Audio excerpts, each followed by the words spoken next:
will give Northern Virginia's federal workers a stronger voice in Washington. It is 6:30. Good morning to you. Thanks for joining us here on Fox 5. Yeah, glad to be with you guys this morning, and looking like a good morning compared to what we were dealing with the past few days, right? Well, okay, so we still got the clouds and the overcast out there. So Trying to be optimistic it doesn't actually look great yet, but it will this afternoon. Yes. We need somebody to be optimistic. What, around lunchtime, right, Tuff? Right around lunchtime, yeah, we should start to break the clouds. And by late afternoon, we'll be, yes, bouncing 10 degrees warmer than yesterday, low 80s, and lots of sunshine. So, yes, Jacqueline's right. It gets better from here, but give it a couple hours. I'll have more on the weekend forecast in just a moment. How are roads? Thank you. Right now, we'll take a look here at your roads. Thursday morning commute, this is what it looks like overview-wise. A lot of pretty normal numbers. Closer look there at BW Parkway headed southbound through Riverdale. New closure due to a crash between Maryland 450 and Maryland 202. So that's what it looks like as you're headed from the Beltway. It'll take you now about an hour for that 4-mile stretch. We'll keep you updated on that number, though. Up next. Back to you. A hearing will be held today in the case of a Manassas mother charged with killing her estranged husband. That's according to LaToya Crabb's mother. Crabb is charged with first-degree murder after admitting to killing Curtis Crabb last fall. She says it was in self-defense. Turning now to a Fox 5 exclusive. A suspect is now in custody months after a transgender woman was murdered in D.C. Dream Johnson was only 28 years old when she was shot to death in Northeast back on July 5th. 3 months later, U.S. Marshals found and arrested 38-year-old Edgar Arlington in North Carolina. Investigators have not yet revealed a motive for Dream's death, but her family believes the crime was committed due to her gender identity. You ain't just shoot once. You empty the clip because that's what they said. I can't get my baby back, but I am going to get justice for my child. I'm going to get what's coming to him. Arrington has since been charged with first-degree murder. Dream's family is expected to be in court today for his arraignment. On Capitol Hill, lawmakers must agree on a funding deal by September 30th in order to avoid a government shutdown. Republicans are offering what they call a clean continuing resolution that would keep funding at current levels. Right now, though, the main sticking point is health care subsidies to fund the Affordable Care Act. Democrats want them increased, while Republicans say that should be part of a long-term funding deal. The Republican proposal would keep the government running until November 27th. A CDC advisory panel will meet today and tomorrow to consider who should receive COVID vaccines this fall. They'll also decide whether babies should get the hepatitis B vaccine at birth. The meeting comes after Health Secretary Robert F. Kennedy Jr. added 5 new members to the committee, bringing the total now to 12. It also follows testimony from former CDC Director Dr. Susan Menarez, who says she was fired last month after being given an ultimatum. Secretary Kennedy demanded 2 things of me that were inconsistent with my oath of office and the ethics required of a public official. He said if I was unwilling to do both, I should resign.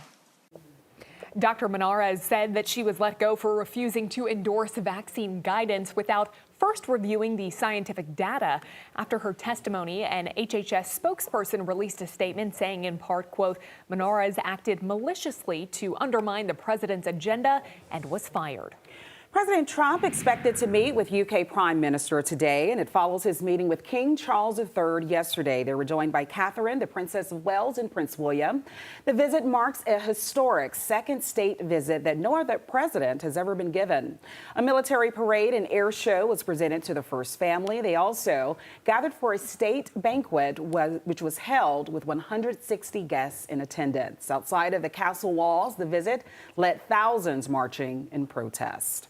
An immigration judge ordering the deportation of Mahmoud Khalil, the pro-Palestinian activist at Columbia University. Khalil's motion for a waiver to stay in the U.S. was denied by the judge, who claimed Khalil omitted information from his green card application. Khalil must be deported to Algeria, where he is a citizen, or Syria, where he was born. His attorney can appeal the decision within 30 days following the order. An Army veteran who set fire to an American flag near the White House in protest of President Donald Trump's recent executive order on flag burning pleaded not guilty to federal criminal charges. Jan Carey was arraigned on charges for setting a fire in an unsecured place and for damaging park property. A judge told Carey's lawyers they have a month to file a motion to dismiss the case on constitutional grounds. Carey due back in court on December 1st. 6:35 is the time as we give you a live view out at the tidal basin from our Earth Cam. It's this like weird part of the year, Tucker, where you're trying to get your closet together for fall, but then it still feels like summerish. I see So you what go you're back doing. and Yeah, forth. yeah, right. Right, and you can go back to your summertime clothes later this afternoon and tomorrow and really into Saturday. But you're right, kind of bounce back and forth here for the next couple weeks. Okay, so today, actually a nice summer afternoon. We'll be back in the low 80s, and we're going to get the sunshine back. Give it a couple hours. I know we still got in that live shot, you can still see the moisture and the low clouds out there, but things will be improving around here a little later today. 65 to get the morning going. You can kind of see the cloudy skies out there in National Harbor looking across Potomac. And it'll take a couple hours to burn off the low clouds. In some cases, we have fog. Actually have a dense fog advisory out in the mountains off to the north and west. But with drier air working in from the north and west, it should be a nice trend here, and that we'll get more and more sunshine building for the afternoon and be in for a nice warm afternoon as well. 82 today. Tomorrow, fantastic start to finish. Tomorrow's daytime highs. Perhaps could we make our final run at 90 degrees for the season? It's a possibility. Certainly will feel like one of the last days of summer, as it will be. 88 degrees tomorrow. And then we'll talk weekend forecast. Both Saturday and Sunday looking pretty good. And of course, the big day on Monday, the first day of fall. I'll have details on that in just a minute. Aw, yay. How about Right now, we'll take a look here, 637 at your roadways. 395 northbound through Alexandria, still following that crash at Seminary Road. On your main lanes, left lane and shoulder are blocked as you're headed up to the scene. You're definitely slowing down. Starting kind of from the Beltway, it'll be about 16 minutes there for that 4-mile stretch. BW Parkway, southbound. We're looking now in Riverdale, a closure due to a crash involved, actually an overturned vehicle involved with all of that. So right now, before Maryland 202, that's where it is. We'll look at about an hour and 20 minutes there in terms of your delays from the Beltway.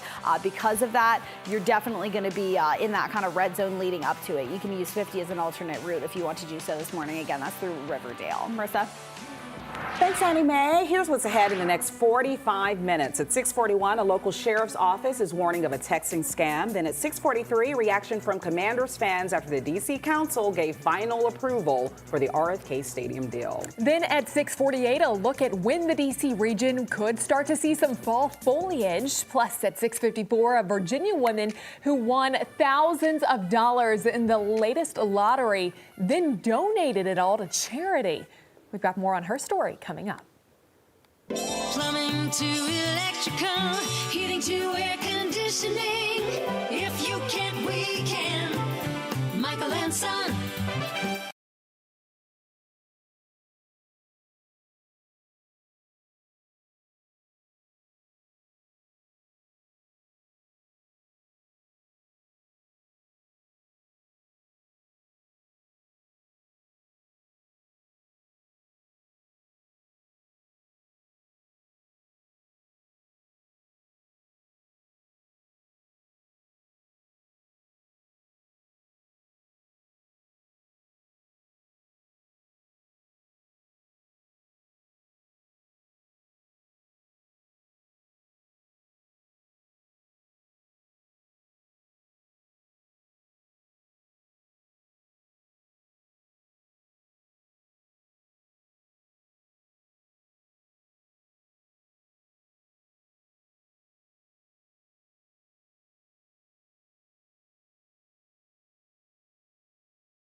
A 21-year-old man is under arrest in Loudoun County accused of strangling an infant. Officers responded to Hancock Place in Leesburg yesterday to find the child not breathing.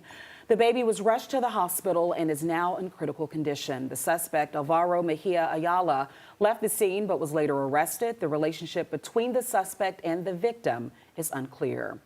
Loudoun County Police are asking for the public's help in identifying a suspect involved in an armed robbery. The incident happened on Leesburg Pike in Sterling, Virginia, back on July 28th. Take a good look at your screen here. This is the suspect authorities are looking for. They say that she entered an AT&T store and demanded items from the storage room before fleeing the scene.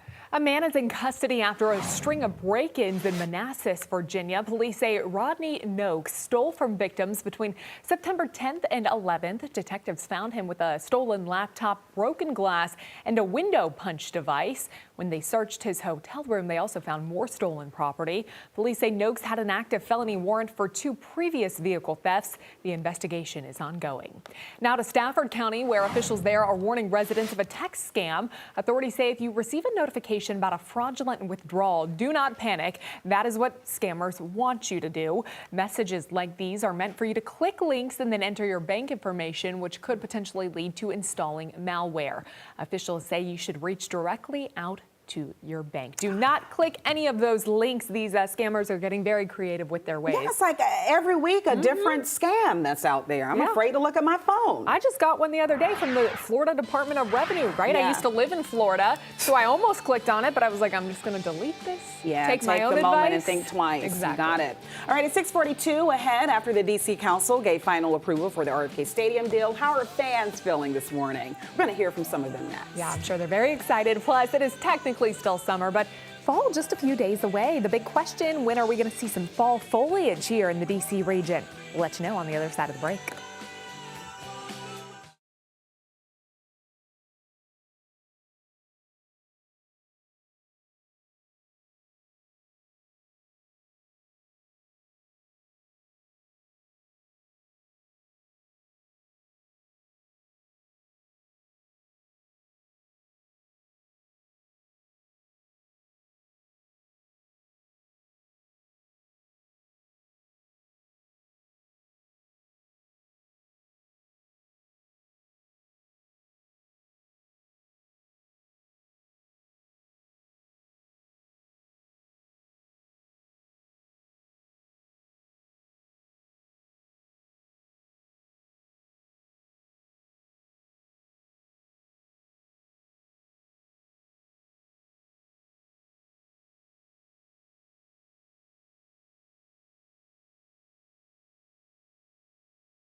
Welcome back. 6:44 this morning, and now that the RFK Stadium bill has been approved, it is sparking some mixed feelings among fans in D.C. and Prince George's County. The Landover site has been home to the Commanders, of course, for nearly 30 years now. New eras do that. These are huge changes. Some Maryland residents, they figured that it would happen, that the team would leave. They felt that way for quite a while, but they are not thrilled with the team's departure. But at least the RFK site is not too far of a distance.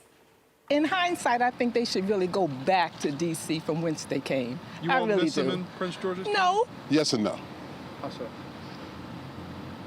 Yes, because I'm a Prince George's County resident. Two, I'm a native Washingtonian. My grandmother used to live right around the corner from RFK. He has all the family history there. Under the terms of Maryland's agreement, the Commanders will not only pay for the demolition of the Landover Stadium, but redevelop the site into a mixed-use community. I know that's been the concern for many, particularly in Prince George's County. What's going to become of that land once the stadium is gone? Absolutely. Make something of it. Yeah. Yeah. All right, let's check in with Tucker, 645, a live look from our camera out towards Leonardtown this morning. Looking pretty good out there. A little wet, you can see on the roads there, Tuck. Jacqueline, I see just a touch of color in one of those trees. You see it? Oh, I do see it. In the middle at the top. Here we go. Hey, by the way, the rain, very welcome for getting some good colors going with our trees because we've been so dry. You know, one of the sort of signs of a tree that's not doing too well is if it's stressed from not enough water. The leaves want to turn brown kind of early in the season.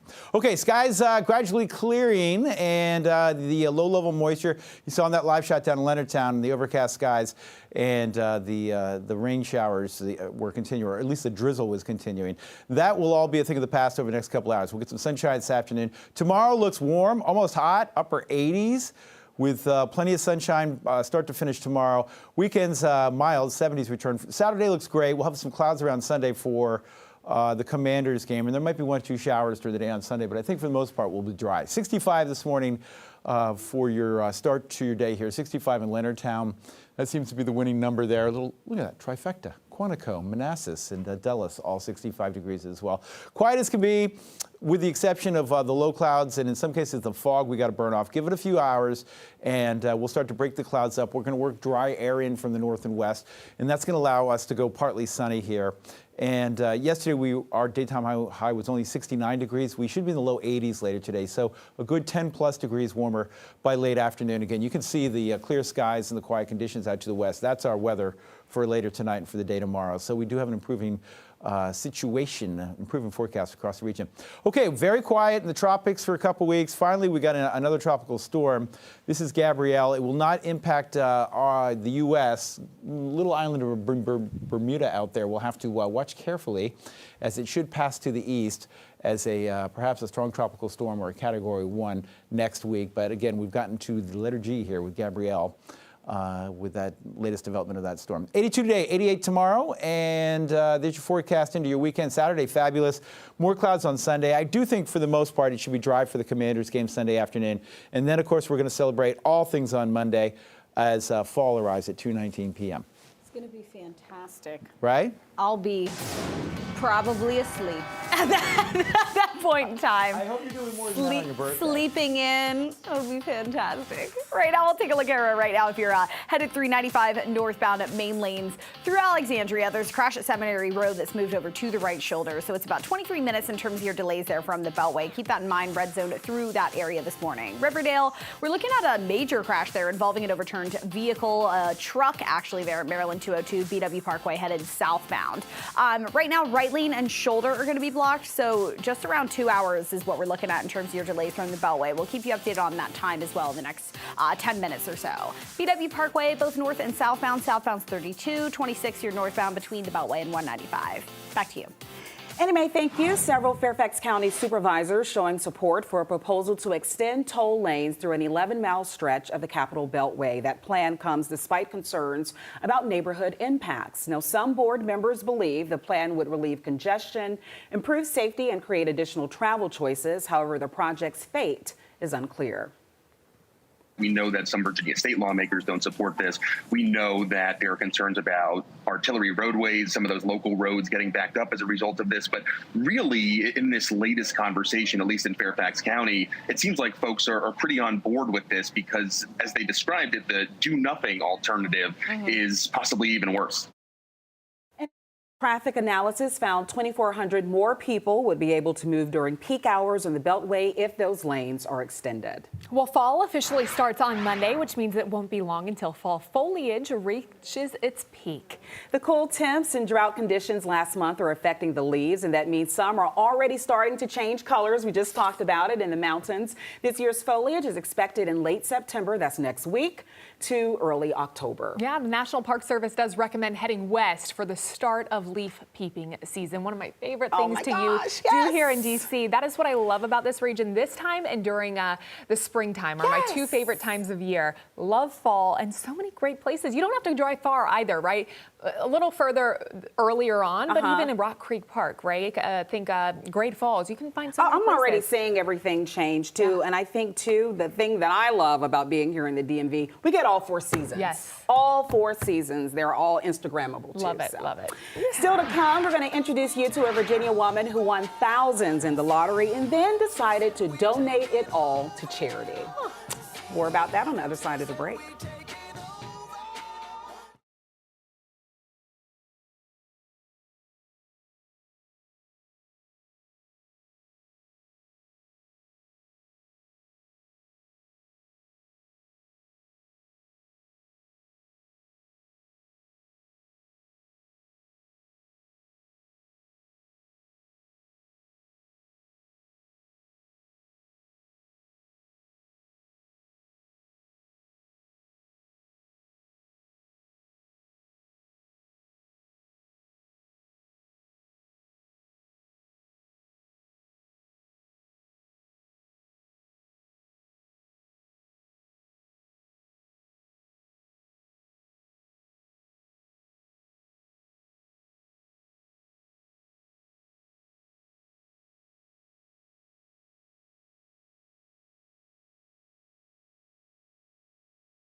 All right, take a listen to this. A Virginia woman donating all of her $150,000 Powerball winnings.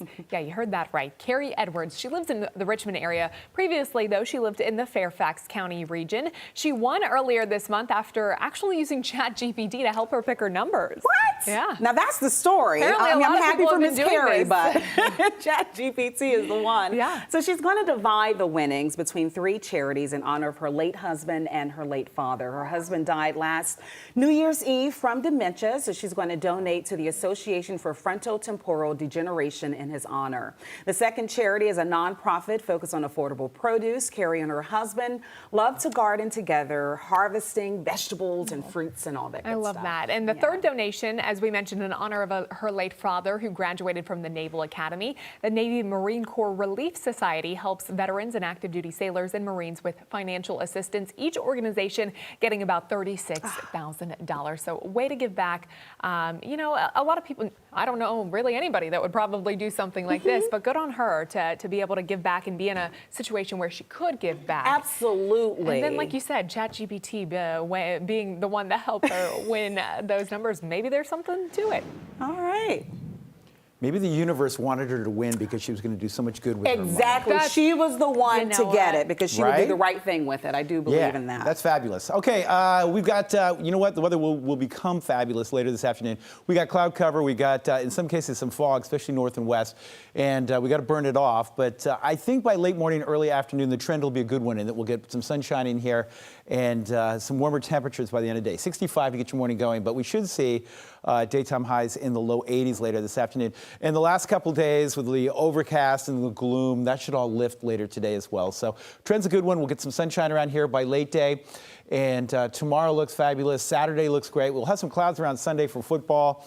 But I don't think that's a rain out. That's a couple light showers here and there, especially south of town on Sunday.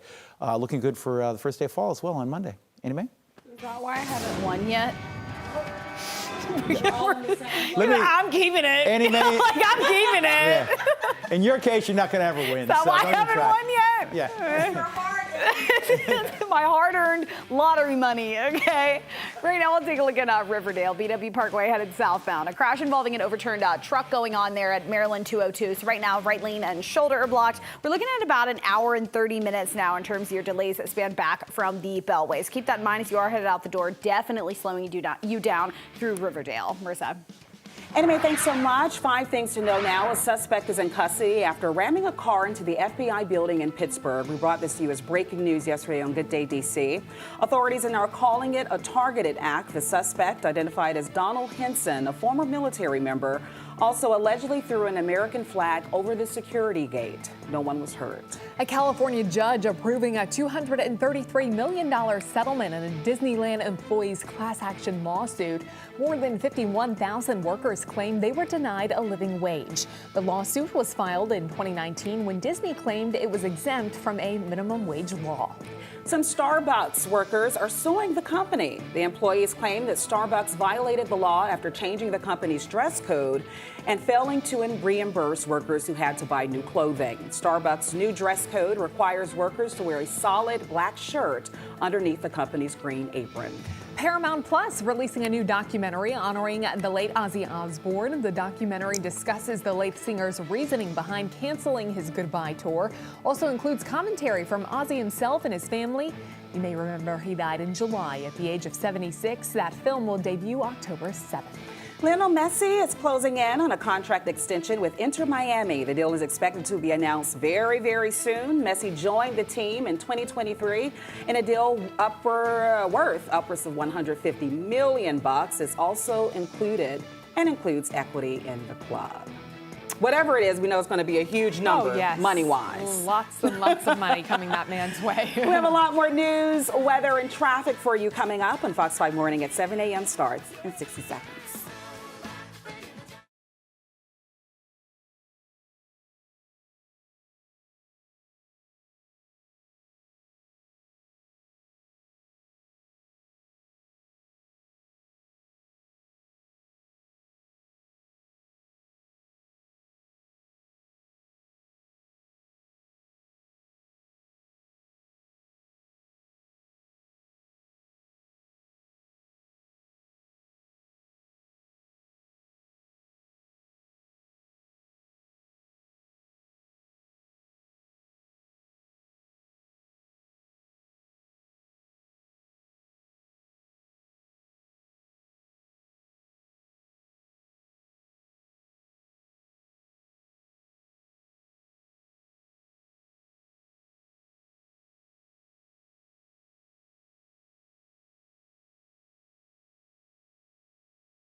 Right now it's 7. Done deal.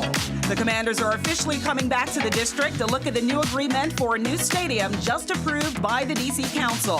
Plus reaction from fans on this next chapter for the Burgundy and Gold. D.C. leaders called to Capitol Hill to testify today defending what Republicans call soft on crime policies. And this comes after House Republicans have already passed bills to change D.C. laws. Late night shakeup. Jimmy Kimmel Live suspended indefinitely. The comments the popular host made that landed him in hot water. caught on camera. How a bus driver, now being hailed a hero, saved the life of a little girl who boarded his bus. Fox 5 at 7 a.m. starts now.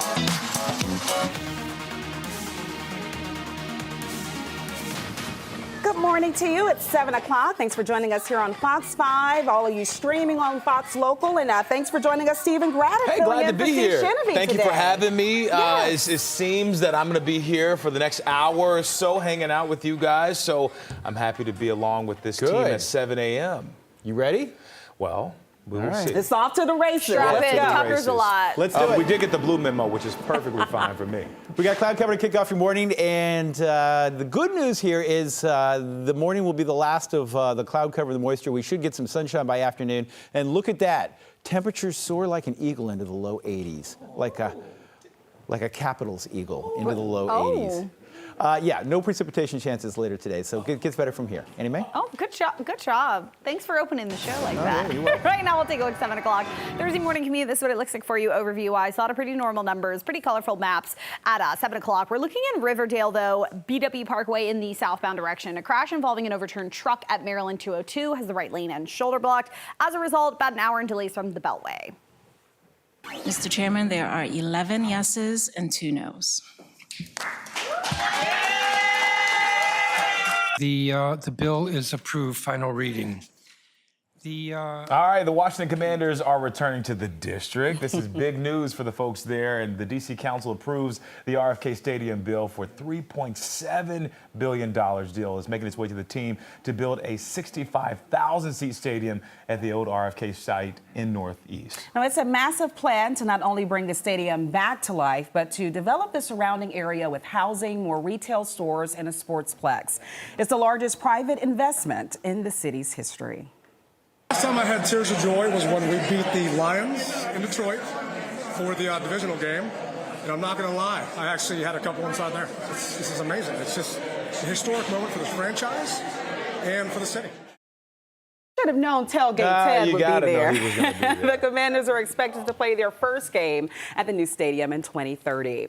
Also in the district, a congressional hearing putting city leaders in the hot seat. Yeah, today lawmakers will hear testimony on juvenile crime and policing policies in the nation's capital. Let's get to Melanie Almwick, who is live this morning, and she's got the latest on this congressional hearing. Melanie.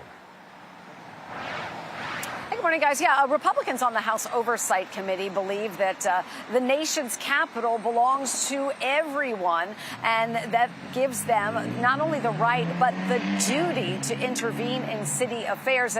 And some members of the committee have made their feelings about D.C. Quite well known. What's happened, and you know it because you live here, you are living in a city filled with crime.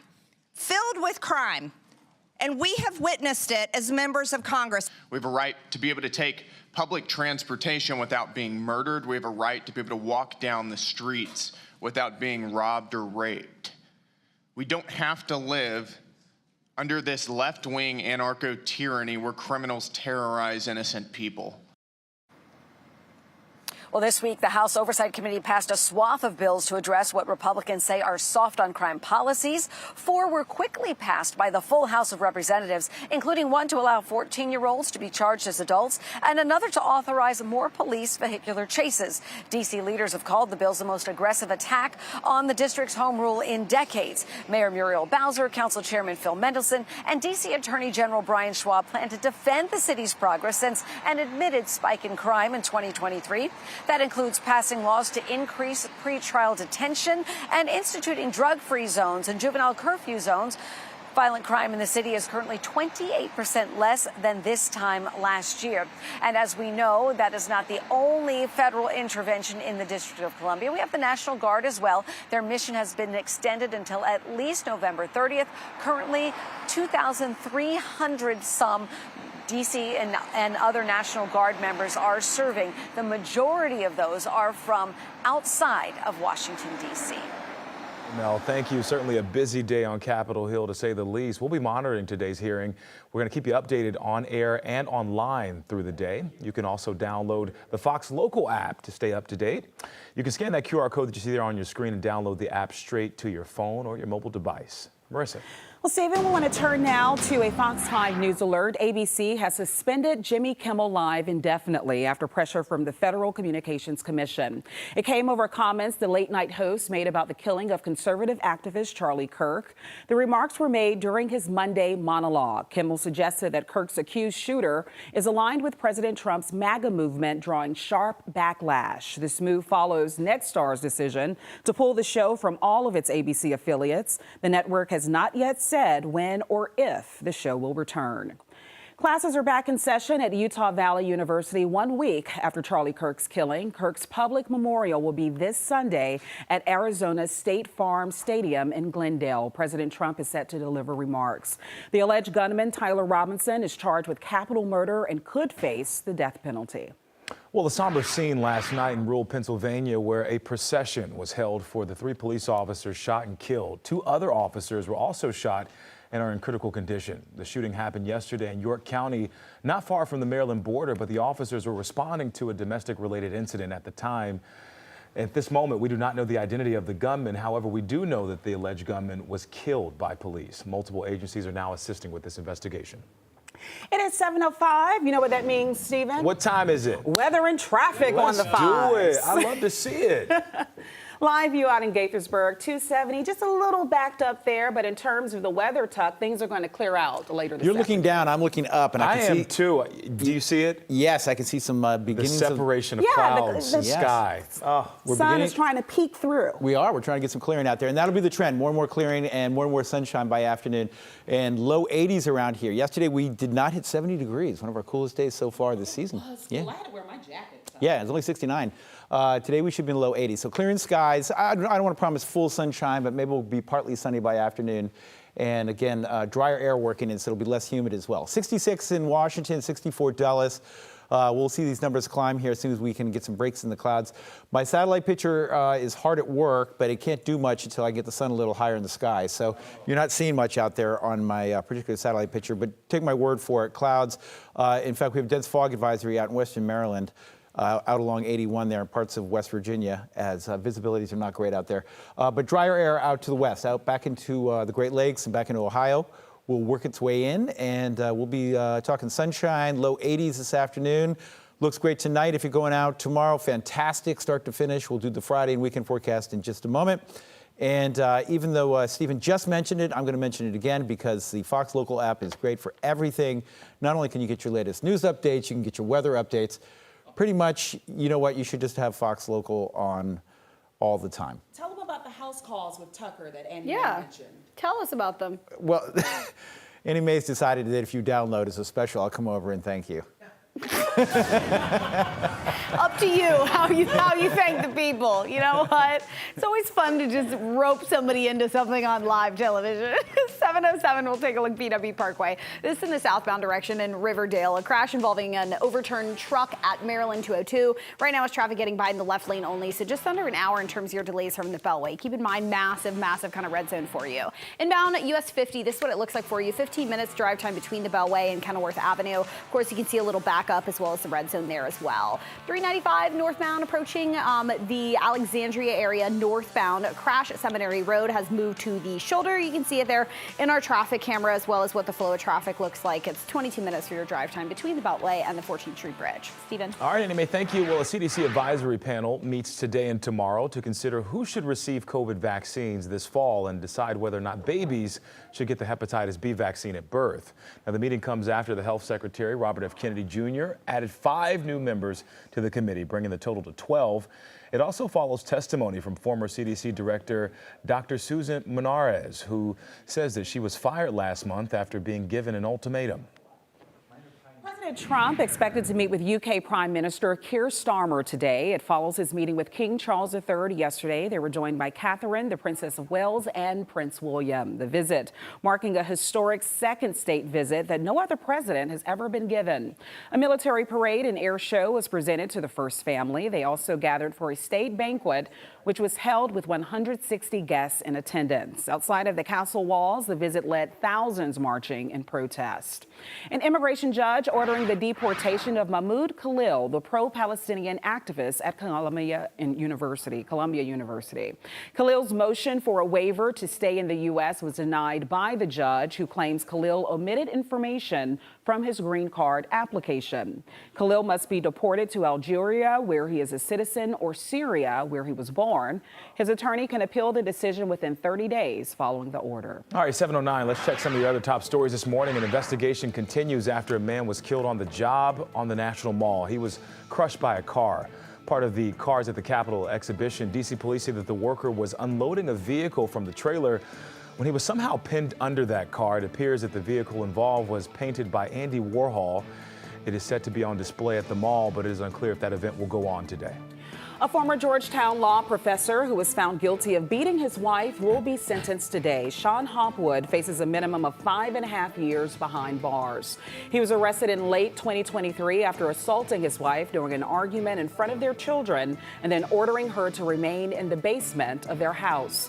This is not his first run-in with the law. He previously spent more than a decade in federal prison for a bank robbery. Well, 3 people are recovering after a dog attack in Prince George's County. The incident happened last night on Suitland Road.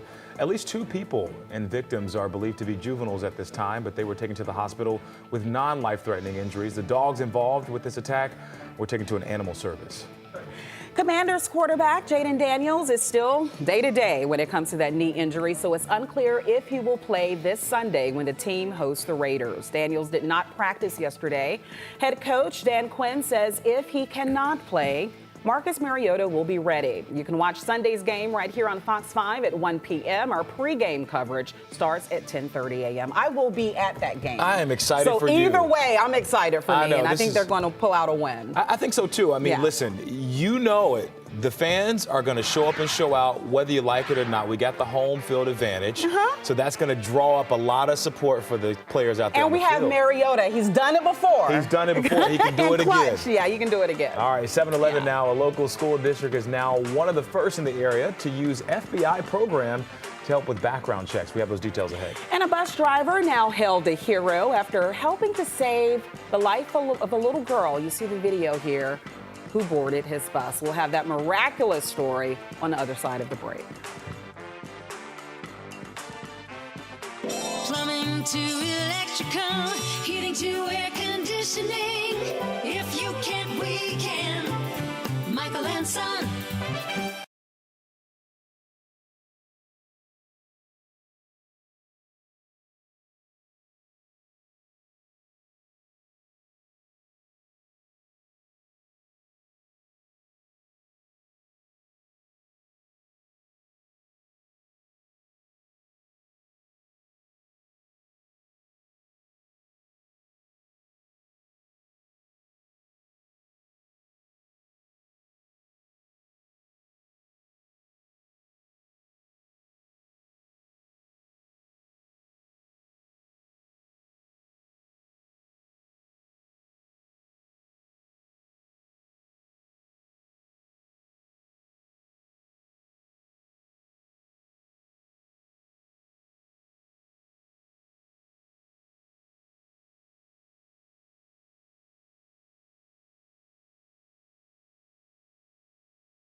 In today's Morning Jolt, check this out. I mean, this is insane. A Milwaukee bus driver now being hailed a hero after helping rescue a missing girl. Surveillance video shows a 10-year-old boarding his bus without an adult, had no money to pay the fare.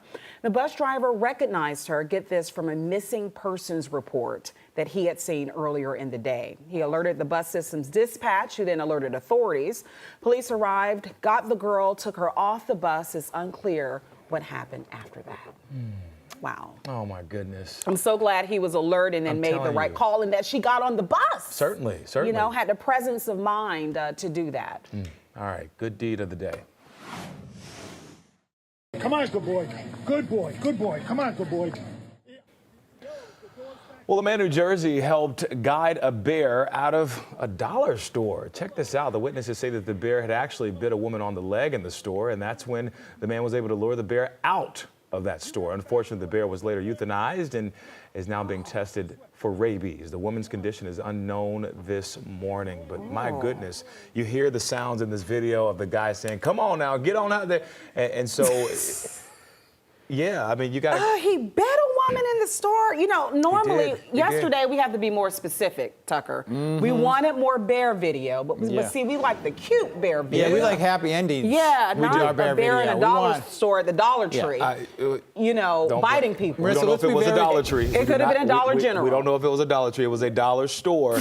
But yes, he took a chunk out of her. Well, I don't know. We don't know if it was a chunk. We just know that it was a bite on the leg. We don't know her condition this morning, but hopefully she is okay. Yeah. And boy, that is something I Let me be clear see. what we're looking for here. We need bear in jacuzzi. Thank you. Eating berries. In pools. Right? Breaking Perhaps into ice sipping cream on shops. The bottle of champagne you left behind. That's what we're looking for. In a hot tub. That kind of video. Oh, you want Blue from Jungle Book.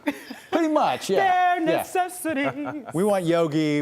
That's what we're looking for. Gotcha. All right, a little over 0.8 of an inch of rain last couple days. Every drop needed, really great for our lawns and, of course, our agricultural interests around here, and even more importantly, for our trees. If we want to get any color at all in those trees and not just get brown leaves this fall, we need the rain, and we got a good soaking the last couple days. Okay, we're done with the rain. We're trying to get the clouds and the low-level moisture out of here. Give it a couple more hours, and we'll really start to get some breaks in the clouds. 66 in Washington, Leonardtown 65 degrees. A little cooler there north and west, 59 in Winchester. I do want to mention quickly, the mountains have been dealing with some pretty good fog this morning. There is a dense fog advisory out for parts of Washington County there in Maryland, parts of West Virginia, out along 81 dealing with some dense fog. Okay, satellite picture is not going to do what it needs to do to show you the cloud cover that's across the region here. I got to get the sun up a little higher in the sky so I can get a good picture. But take my word for it, there's still a lot of low-level clouds and moisture out there. We got to dry things out a little bit, and we will do so through the course of the morning here. We got plenty of dry air off to the north and west, and that will start to move on in. And we'll go from generally overcast to generally sunny by late day. And a warmer day today. We should be up in the low 80s later today. Yesterday, our daytime high was only 69, so much warmer day than yesterday. Area low pressure going to push on out of here, and we are going to move in the good stuff for the next couple of days. Tomorrow, can you believe it? Upper 80s. Tomorrow, we're wrapping up summer here quickly. Fall arriving on Monday, and tomorrow might be our last chance at making a run at 90 for the foreseeable future, maybe for the season here, as we'll be in the upper 80s on Friday. Weekend starts great. Saturday looks fabulous. More clouds on Sunday, but I think for the most part, that's a dry day, maybe a shower or two around for the Commanders game. And then fall arrives at 219 on Monday. And of course, that's the only thing we're celebrating on Monday. Annie Mae? This is the first time today I've really taken in your forecast. It's okay. Why you watch all morning? So I was thinking about what I want to do on Saturday, and I was like, oh, it's going to be 78. It's only taken an hour and 18 minutes for me to get there. Right now, we'll take a look at BW Parkway southbound direction in Riverdale. We're looking at a crash involving an overturned truck at Maryland 202. Traffic gets by in the left lane only. It's about an hour and 20, hour and 30 minutes, depending on how fast you're headed throughout the area, and delays from Maryland 193s. Keep that in mind. Estimated time this will clear is around 8:15. We'll keep an eye on that, of course, into the 8 o'clock hour. BW Parkway southbound, this is in Laurel. New crash after Maryland 197 is partially blocking the right lane. You can actually see it right there as well. So you're going to, of course, hit that slowdown as well as miles. Seeing a little bit of delays there from Maryland 198. We'll look at Alexandria, 395 headed northbound in that kind of yellow zone because of a crash at Seminary Road that has moved over to the shoulder. Again, this is northbound. You can see it there in terms of your flow of traffic, in terms of the incident. 30 minutes between the Beltway and the 14th Street Bridge. Marissa? All right, Annie Mae, thank you so much. And that bear incident in Jersey happened inside of a Dollar General store, to make sure we correct the record.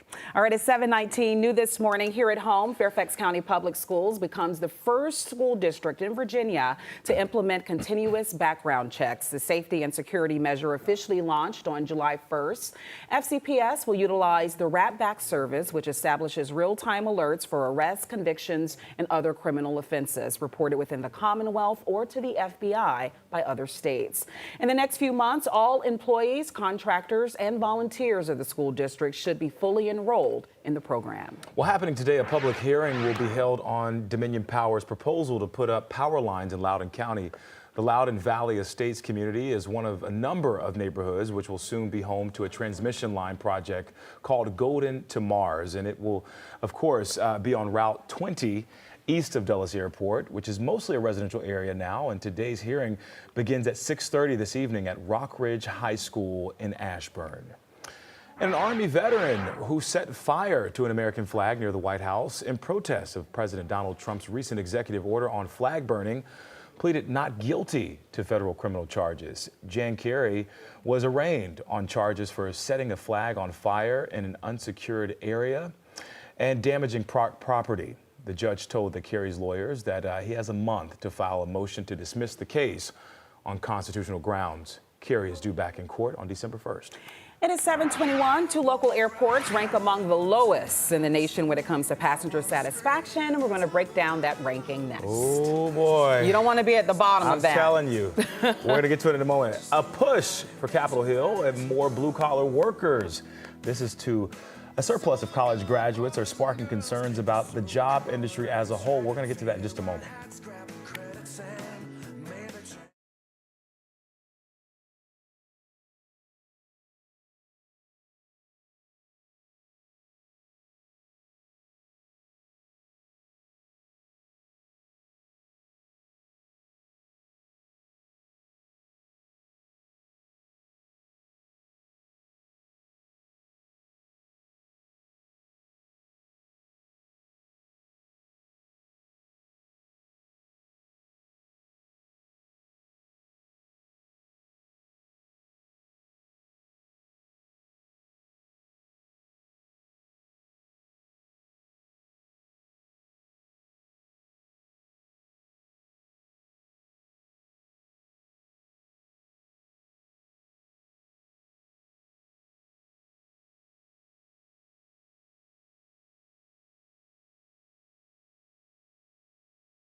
Some congressional leaders and tradesmen are calling for the expansion of alternatives to four-year college degrees. The House Subcommittee on Economic Growth, Energy Policy, and Regulatory Affairs now raising concerns about what it says is an unprecedented surplus of college graduates in an economy that needs tradesmen. The committee says that the Trump administration is working to offer alternatives for young Americans, including budget changes signed into law this summer that expand programs available for federal funding. But leaders in the trades say more needs to be done. The reality is our traditional pipelines, high school and trade school graduates simply aren't producing enough people to keep up. This shortage ripples across the economy. When repairs are delayed, costs rise, insurers feel it, consumers feel it, and the challenge is only growing. According to Pew Research, young Americans have the lowest job satisfaction compared to other age groups. Blue-collar work currently represents just a quarter of the current workforce. It's a tough time for recent graduates. Thanks, Marissa. Well, some Starbucks workers are suing the company. The employers claim that Starbucks violated the law after changing the company's dress code by failing to reimburse workers who had to buy new clothes. Starbucks' new dress code requires workers to wear a solid black shirt under the company's green apron. The company change says that it offered employees 2 shirts at no cost following the policy change. But I think you probably need 2 more shirts. Yeah. I mean, 2 shirts to get through 5 days of work? I don't know. If it's part of the uniform, I mean, you can definitely understand the employees wanting that all included, you know, in terms of not having to go out and buy anything. That's right. That's right. All right. Well, I know someone who has 2 shirts. Stephen, Stephen, Just 2? I want to be clear. Growing up, I had 2 shirts to get me through the school week. So get out of here. Yeah. What did you do for the other 3 days of the week? I had on my Washington, can I say Redskins Now, shirt? Tucker, did you wash those shirts daily? Well, I grew up in the 70s. You know, my parents were absentee. I was responsible for washing my own clothes. 66 in Washington. Clouds out there early, so we got a northerly wind. We got clear skies, is what I'm trying to share with you, and a really nice afternoon. Partly sunny, low 80s. We're done with the rain. Give the clouds and the low-level moisture a couple hours to get out of here, and then we will put a wrap on it, just like we're putting a wrap on me. Taylor? Let's get a check on the roads right now, real fast. BW Parkway southbound. We do have a crash involving an overturned truck at Maryland 202. Traffic gets by in the left lane only for now, so delays from Maryland 193 to go around 6 miles. That's going to take you some time. It's very slow moving to get around that incident. Marissa? Taylor, thank you. Parents are usually the ones who teach their children how to regulate emotions, but who teaches the parents? A local expert, she's going to join us live with some very helpful recommendations. I'm excited about this one. Me too. All right. And after the D.C. Council had that final approval of the RFK Stadium deal, how are fans feeling this morning? We're going to hear from some of them after the break.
And the sun is coming. In fact, you can see it piercing through the clouds there. Tucker says things are going to certainly clear up by early this afternoon, so it'll be a much better, sunnier day today compared to yesterday. But you'll see him in a few with your full forecast. You also hear from Taylor, who's on traffic in just a bit. First, though, let's head things over to Stephen for more. All right, Marissa, let's do it. Let's get you on some check of some of the top stories this morning. We want to check those out this morning. Here's the first. In Loudoun County, a 21-year-old man is under arrest accused of choking a baby. Officers responding to Hancock Place in Leesburg yesterday morning to find that child not breathing. The infant was rushed to the hospital in critical condition. The suspect, Alvaro Mejia Ayala, left the scene but was caught by police. And a former D.C. assistant principal ordered to pay more than $250,000 for working another job at the same time. Attorney General Brian Schwab says that Michael Redmond defrauded the district during the pandemic. Turns out he was a principal in Rhode Island while working his D.C. job remotely. Democrats and Republicans disagreeing on the latest government funding proposal on Capitol Hill. Republicans are offering what they call a clean continuing resolution that would keep funding at the same level. Right now, the debate is over health care subsidies to fund the Affordable Care Act. Democrats want them increased, but Republicans say that should be a part of a long-term funding deal. Well, funding runs out at midnight on September the 30th, and that's a look at your top stories this morning, Marissa. All right, Stephen, thank you so much. During times when your kids are stressed out, how do you teach them and how to regulate when you have not figured out the emotions for yourself? It's a lot to handle for parents and guardians out there. So we have the woman to help you with it all, Dr. Amber Thornton. She is here to tell us more about some tips featured in her book, A Parent's Guide to Self-Regulation. Dr. Thornton, it's so good to have you back, especially in studio. I know. I'm so happy to be here. This is exciting. Yeah, so your book has only been out for about a year now. Wow, and it's needed. Everything in it is needed. It is, and I was so happy to write the book because even I needed the book. So it's been a really amazing year talking about the book and sharing it with parents too. What does parental self-regulation look like? So typically when we think about self-regulation, we're thinking about how to help a small child or a toddler regulate their emotions, maybe if they're having a tantrum.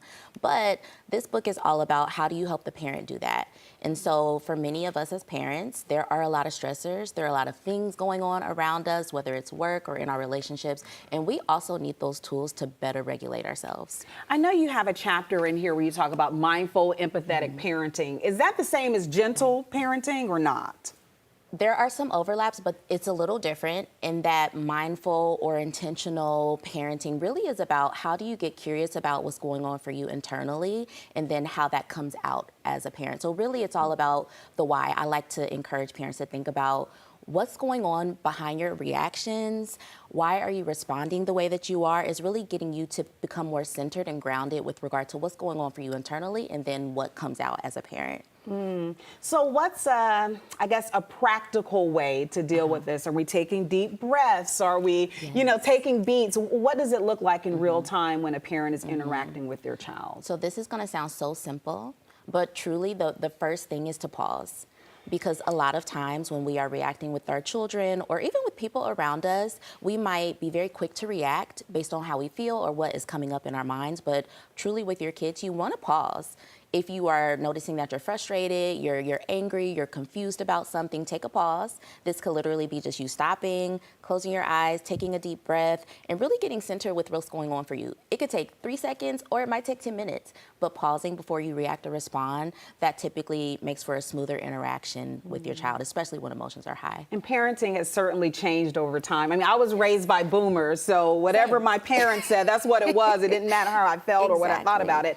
But I did notice as I got older, I would say past the age of maybe 14, I could at least have a discussion about repercussions and what I thought, and they were more open to listening. So is your advice different depending on the age?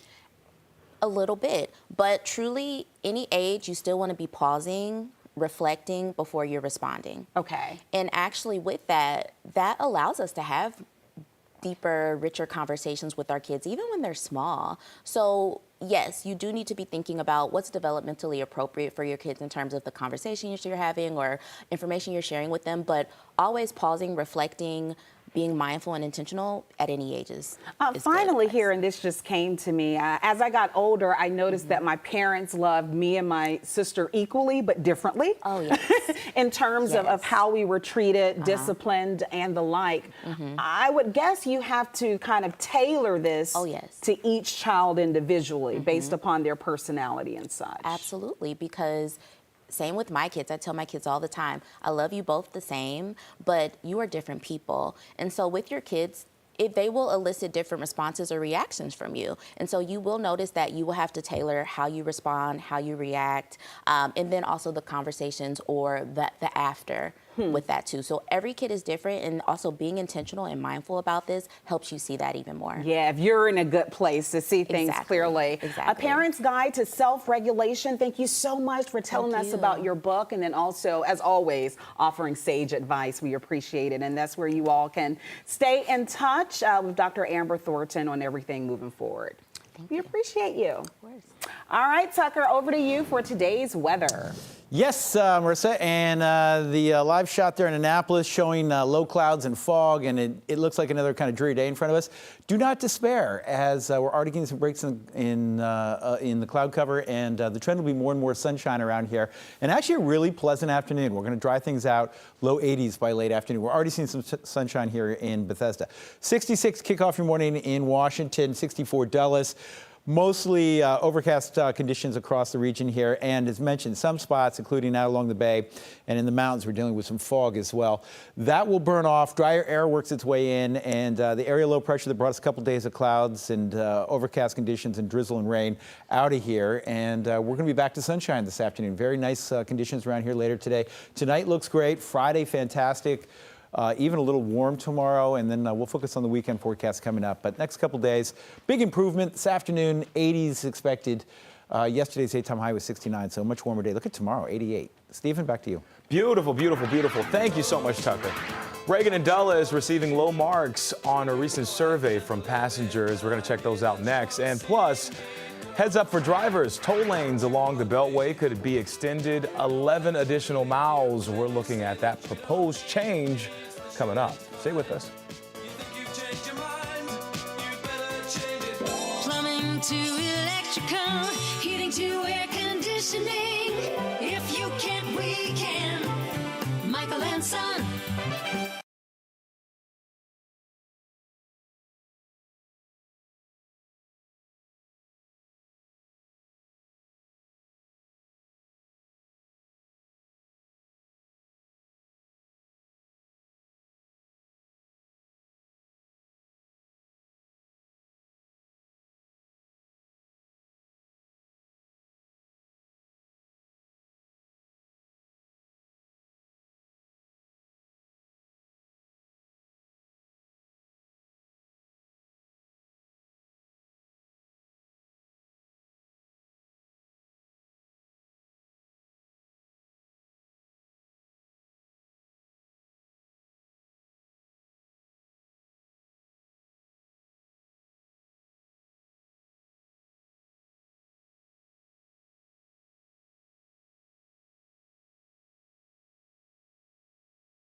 Welcome back. Let's get to the story here. BWI Airport employees have filed a complaint against their employer, Alliance Ground International.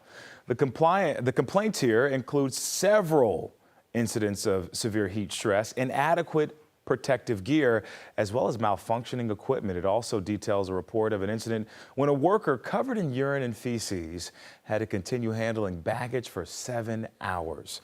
The action is the latest in a series of complaints against AGI. In a recent month, of course, these airport workers across the country have all been weighing in on this and filing their complaints. And a new survey from J.D. Power finds that Dulles and Reagan International Airport aren't getting high marks either from passengers. Reagan ranked 20th and Dulles 23rd out of 27 of the largest airports in the U.S. when it comes to airport satisfaction. So at the bottom of that list, the Metropolitan Washington Airport authorities say that they have plans to improve the experience, including upgrades to the VIP lounge at the Dulles Airport and also terminal renovations at Reagan. However, both airports ranked below average across the board. The different categories include departure experience, food and retail options, and airport access. Is actually getting there. How long does it take to actually get to the airport? How efficient is it to park and get into the terminal, get through TSA on time, and enjoy what the airport has to offer? So that's probably the biggest issue, especially in large markets. Yeah, all those things matter. The survey also includes travelers' thoughts on terminal facilities and cleanliness, including the bathrooms. Meanwhile, BWI ranked ahead of both Reagan and Dulles at 14th on the list. So take a listen to this. He directed me to commit in advance to approving every ACIP recommendation, regardless of the scientific evidence. He also directed me to dismiss career officials responsible for vaccine policy without cause. He said if I was unwilling to do both, I should resign. Meantime, back on Capitol Hill, revealing testimony for former CDC Director Dr. Susan Manarez yesterday, who describes an alleged ultimatum given to her by Health and Human Services Secretary Robert F. Kennedy Jr. After her testimony, an HHS spokesperson released a statement saying, part, Manarez acted maliciously to undermine the president's agenda and was fired. Now to a health alert. D.C. Council approves the Community Health Emergency Amendment Act of 2025. The bill was introduced by at-large council member Christina Henderson, and it would ensure that district residents could have a continued access to safe and effective immunizations at their local pharmacies. This has expanded access for residents and strengthened the public health infrastructure. It allows pharmacists, along with pharmacy technicians, to administer vaccines without prescriptions. 7:41 now. Robert Irwin is trending for his moves on the dance floor. We're going to check those out coming up in today's social scene. Plus, we are going to continue our coverage of the new RFK Stadium deal. Ahead, we're going to check some Commanders fans to see how you're feeling this morning, to get your reaction to yesterday's historic vote. We'll be right back.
All right, back now with a check of the Good Day guest list. Fall is officially 4 days away. Can you believe it? And for many of us, that is the upcoming season, which is perfect for getting cozy with the good book. We're going to talk to an Amazon book editor. Lindsay Powers is going to be breaking it all down for top fall reads. Also, we've got some of the cast of TLC's hit series Seeking Sister Wife. I'm excited to hear this one. They got a preview of the brand new season. Then on the line lunch hour, we've got the chef from Paisano's Pizza. I hope I said that right. To help us celebrate the return of football and some game day goodies. Marissa. Yes. We got a good show ahead. Paisano's is great. Remember when they were in the kitchen and they were flipping the pizzas and we were like screaming and it was great You know what? video? I may have missed that day. I may have been off that day. But Yeah. I can't wait to see them if they'll do it again today. Yeah, hopefully they will. It's going to be a great show. All of the shows are great, especially starting at Good Day at 9 a.m. Thanks so much for the preview. Certainly. It is 7:45. We have to get there, though. Man. First off, let's take in this view from the wharf, and I can see the sun struggling to shine, but it's certainly coming through, and it's going to be a much brighter afternoon. The next voice you'll hear in just about 10 seconds will be none other than that of Tucker Barnes.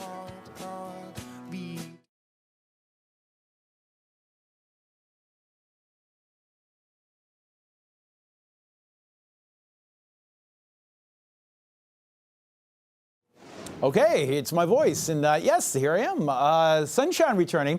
Going to be a beautiful afternoon, at least a partly sunny afternoon. Already seeing some breaks in the clouds, and things will gradually improve around here as we can get drier air in, get rid of this low-level moisture. So spots that got fog, and in some cases out along the bay, out towards Annapolis, visibilities are not great. It'll actually turn into a beautiful afternoon and a warmer afternoon as well. We'll be in the low 80s. Much warmer tomorrow. I don't think we'll quite get to 90 tomorrow, but boy, we'll make a run at it. Maybe upper 80s. Maybe it'll be our warmest day for the remainder of the season here. As, of course, we're turning the page to fall on Monday. But we could make a run at 90 tomorrow. And then 70s for the weekend. Saturday looks fabulous. More clouds on Sunday, but at this hour, I'd say most likely dry for kickoff for the Commanders on Sunday afternoon. Just some clouds around. 65 Leonardtown, 63 in Gaithersburg, 59 in Winchester. Want to mention dense fog advisory continues out along 81, Washington County, parts of West Virginia there. Northern Virginia under a dense fog advisory. Visibilities have not been great out there, about a quarter mile in spots. Places like Martinsburg under quarter mile visibilities. Okay, we're already getting breaks in the clouds. You can't see anything here because I got to get the sun up a little bit higher before I can really show you the low level moisture and cloud cover out there. But take my word for it, there are still clouds that will break up here, and drier air will work in from the north and west. And what's that mean for us? That means we go from generally overcast and cruddy weather to actually a beautiful afternoon. And as mentioned, a warmer afternoon. We should be in the low 80s. All right, let's visit the tropics together very quickly. This is Gabrielle. It's a tropical storm. 50-mile-per-hour winds, gusts to 65. Very unusual to be so quiet during the peak of hurricane season, but last couple of weeks have featured nothing. And there we go, Gabrielle back in the picture here. The good news is Gabrielle looks to stay well east of the United States, and even east of Bermuda, which would be great news as it becomes a Category 1 hurricane over the next week or so. 82 today, 88 tomorrow. There's your weekend forecast. Again, clouds on Sunday, but I don't think we'll have too much in the way of rain for kickoff. Taylor? Thanks, Tucker. Let's head to the roads right now, get an update on what's happening across the DMV right now. We do still have this crash along the BW Parkway southbound through Riverdale. The crash is involving an overturned tractor, an overturned truck at Maryland 202. The right lane and shoulder are blocked. Delays from Powder Mill Road. That's going to take you upwards of 45 minutes. So very slow moving right there. Inbound US 50. Also, your drive times are looking a little bit slow between the Beltway and Kenilworth Avenue. 20-minute commute right now. And then let's check in with DC 295 southbound in southeast DC. Not too bad quite yet between Kenilworth Avenue and the 11th Street Bridge. That should take you around 15 minutes. Back to you. Taylor, thank you. Well, we do have a Fox 5 News alert to pass along to you this morning. We just learned that Longfields Elementary School in Forestville, Maryland, is closed today due to a water main break. The break is in Upper Marlboro area. We'll keep you posted on all the developments in this story, Marissa. Several Fairfax County supervisors showing support for a proposal to extend toll lanes through an 11-mile stretch of the Capitol Beltway. The plan comes despite concerns about neighborhood impacts. Some board members believe the plan would relieve congestion, improve safety, and create additional travel choices. However, the project's fate is unclear. We know that some Virginia state lawmakers don't support this. We know that there are concerns about artillery roadways, some of those local roads getting backed up as a result of this. But really, in this latest conversation, at least in Fairfax County, it seems like folks are pretty on board with this because, as they described it, the do-nothing alternative is possibly even worse. An initial traffic analysis found 2,400 more people would be able to move through peak hours on the Beltway if those lanes are extended. Now that the RFK Stadium bill has been approved, it's sparking mixed feelings among fans in the district and within Prince George's County. The Landover site has been home to the Commanders for nearly 30 years. Now, some Maryland residents tell us that they've known that this would happen for quite some time, and they're not thrilled with the team's departure, but at least the RFK Stadium site is not too far of a distance. Fans in D.C. say they're just happy about the team returning to its hometown. In hindsight, I think they should really go back to D.C. from whence they came. I really do. It's going to be so amazing. So to answer your question, yes, super excited. Can't wait for it. Under the terms of Maryland's agreement with the Commanders, it will not only pay for the demolition of the Landover Stadium, but the redevelopment of a mixed-use community there. All right, well, the team is committed to starting that demolition within 90 days of the first game at the new D.C. Stadium. All right, onwards and upwards to a new era. I know. But ahead of this Sunday's game, the Commanders added to their roster. They signed veteran defensive end Preston Smith. The 32-year-old started his NFL career with Washington as a second-round pick back in 2015. He replaces Dedrick Wise, who's out for the season with an injury. And a reminder, you can watch Sunday's game right here on Fox 5. Our coverage kicks off with the Game Time Live. That is what we're calling it. That's going to start at 10:30 on Fox 5 and then streaming at noon on Fox Local. It's a tailgate party with Chad Ricardo as they count down the showdown of the game, and the big kickoff for the Fox 5 game right here on our station is at 1 o'clock. So you can use the Fox DC channel, you can use Fox Local, you can use our website, wherever you want to watch it. It's going to be the only place to watch all the Commanders coverage. We're excited about it. Yeah, just keep it locked to Fox 5. I tell you, we got it all day. All right, at 7:51, he's known for wrangling wildlife, but now Robert Irwin is taking on the dance floor. Up next, hear what the judges had to say about his debut performance on Dancing with the Stars.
Fall officially starts on Monday, which means it won't be long until fall foliage hits its peak. The cool temps and drought conditions last month are affecting the leaves. Some are already starting to change colors. You may have seen it in your neighborhood. In the mountains, though, this year's foliage is expected in late September, that's next week, into early October.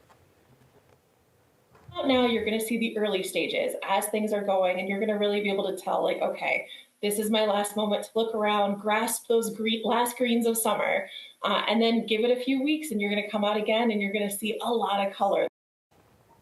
The National Park Service recommends heading west for the start of leaf peeping season. All right, leaf peeping season. You know, that word just does something to the man, the myth, the legend, Tucker Barnes. Leaf peeping? Oh, I'm to tell you, he's got stories for days. Peeping is right there. You know, if you're leaf peeping, you're cool. If you some other peeping, you're not cool. See, no peeping Tuck around here. One is illegal, the other one's just fine. It reminds me of the Toms of the world. They get a bad rap. They do. Yeah, right? Apparently so.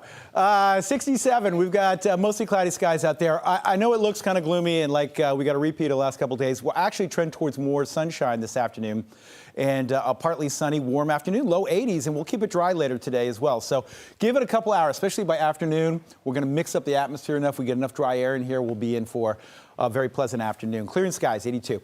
Tomorrow, fantastic, even a little on the warm side, upper 80s. Saturday looks great. Clouds for kickoff on Sunday. I think it's mostly a dry day and then decent there for the first day of fall. Taylor. Thanks, Tucker. Let's head to the roads right now and get an update on this crash along the BW Parkway southbound through Riverdale. That crash did involve an overturned truck at Maryland 202. The right lane and shoulder are both still blocked, causing some delays with this as well. Delays from Powder Mill Road had been reduced a little bit, but still ongoing to go around 8 miles. That's going to take you upwards of 40 minutes. Checking with elsewhere, northbound lanes of the BW Parkway are looking good. Southbound drive times between I-195 and the Beltway should take you upwards of an hour currently, so very slow moving there.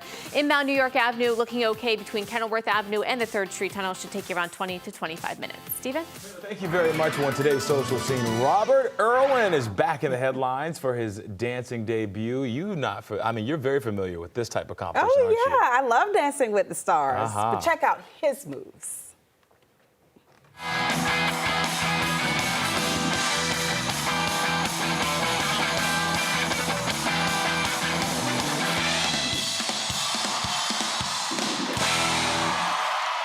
Oh, I can't tell who's the pro and who's... He killed the jive. He really My goodness. did. Oh, man. He was paired with pro dancer Whitney Carson.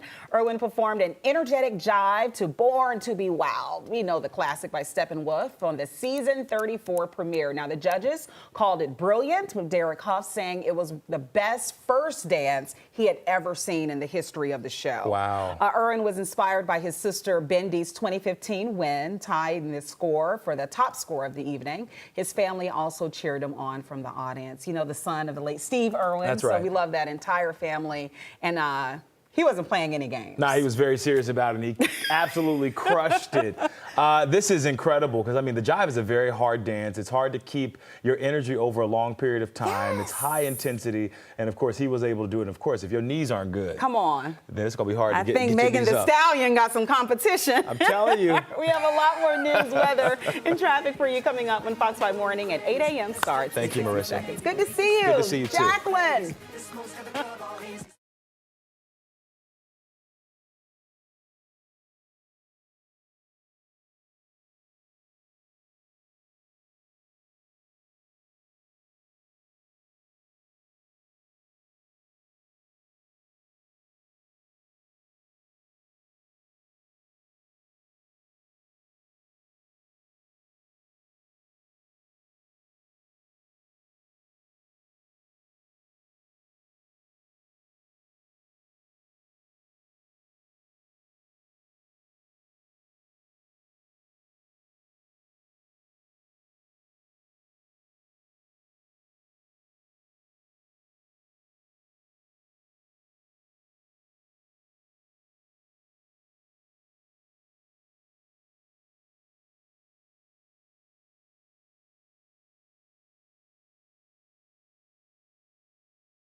Right now at 8 a.m., D.C. Mayor Muriel Bowser will testify in front of a congressional committee today as pressure builds to tackle crime, policing, and public safety in the district. We have the latest ahead.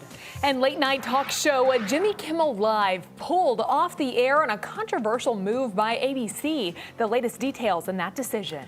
Plus, it is now official. The Washington Commanders are coming back to the district. The council yesterday passed the RFK Stadium bill. We're going to tell you what that legislation includes and how all of the burgundy and gold fans are responding and feeling. That's right. Thank you, though, for joining us here on Fox 5, streaming on Fox Local. And I said this earlier, many fans probably could not even sleep last night. I mean, this has been decades. It's been decades. We've gone through quite a tumultuous time in the past few years for the Commanders, but obviously after last season, this season, we are just full steam ahead, and it just continues to get better for them, right? Can you believe the buildup as we get closer to the first kickoff there? Oh, my gosh. It's going to be crazy. So 2030. I know, right around the corner. Yep. I mean, I don't have to worry about the three of you, but hopefully I'll make it. You will, Tucker. Don't talk like Tucker, come on. Yeah, Have some faith in yourself. Well, somebody's got to. We've got faith in you. All right, out the door forecast, low 80s by 5 p.m. And look at that, the sun returns. It will be a beautiful Thursday afternoon for you. So clouds will give way to afternoon sunshine. Should be beauty. Taylor? Let's get a check on the roads right now. We do have some red spots. We are watching in some slow ups right now. Currently with your Thursday morning commute. Don't want to rewind here. Here we go. BW Parkway southbound through Riverdale. This crash is still ongoing involving the overturned truck at Maryland 202. The right lane and shoulder are both still blocked. You can see some delays still ongoing right there from Powder Mill Road. That's going to take you upwards of 30 minutes. Marissa?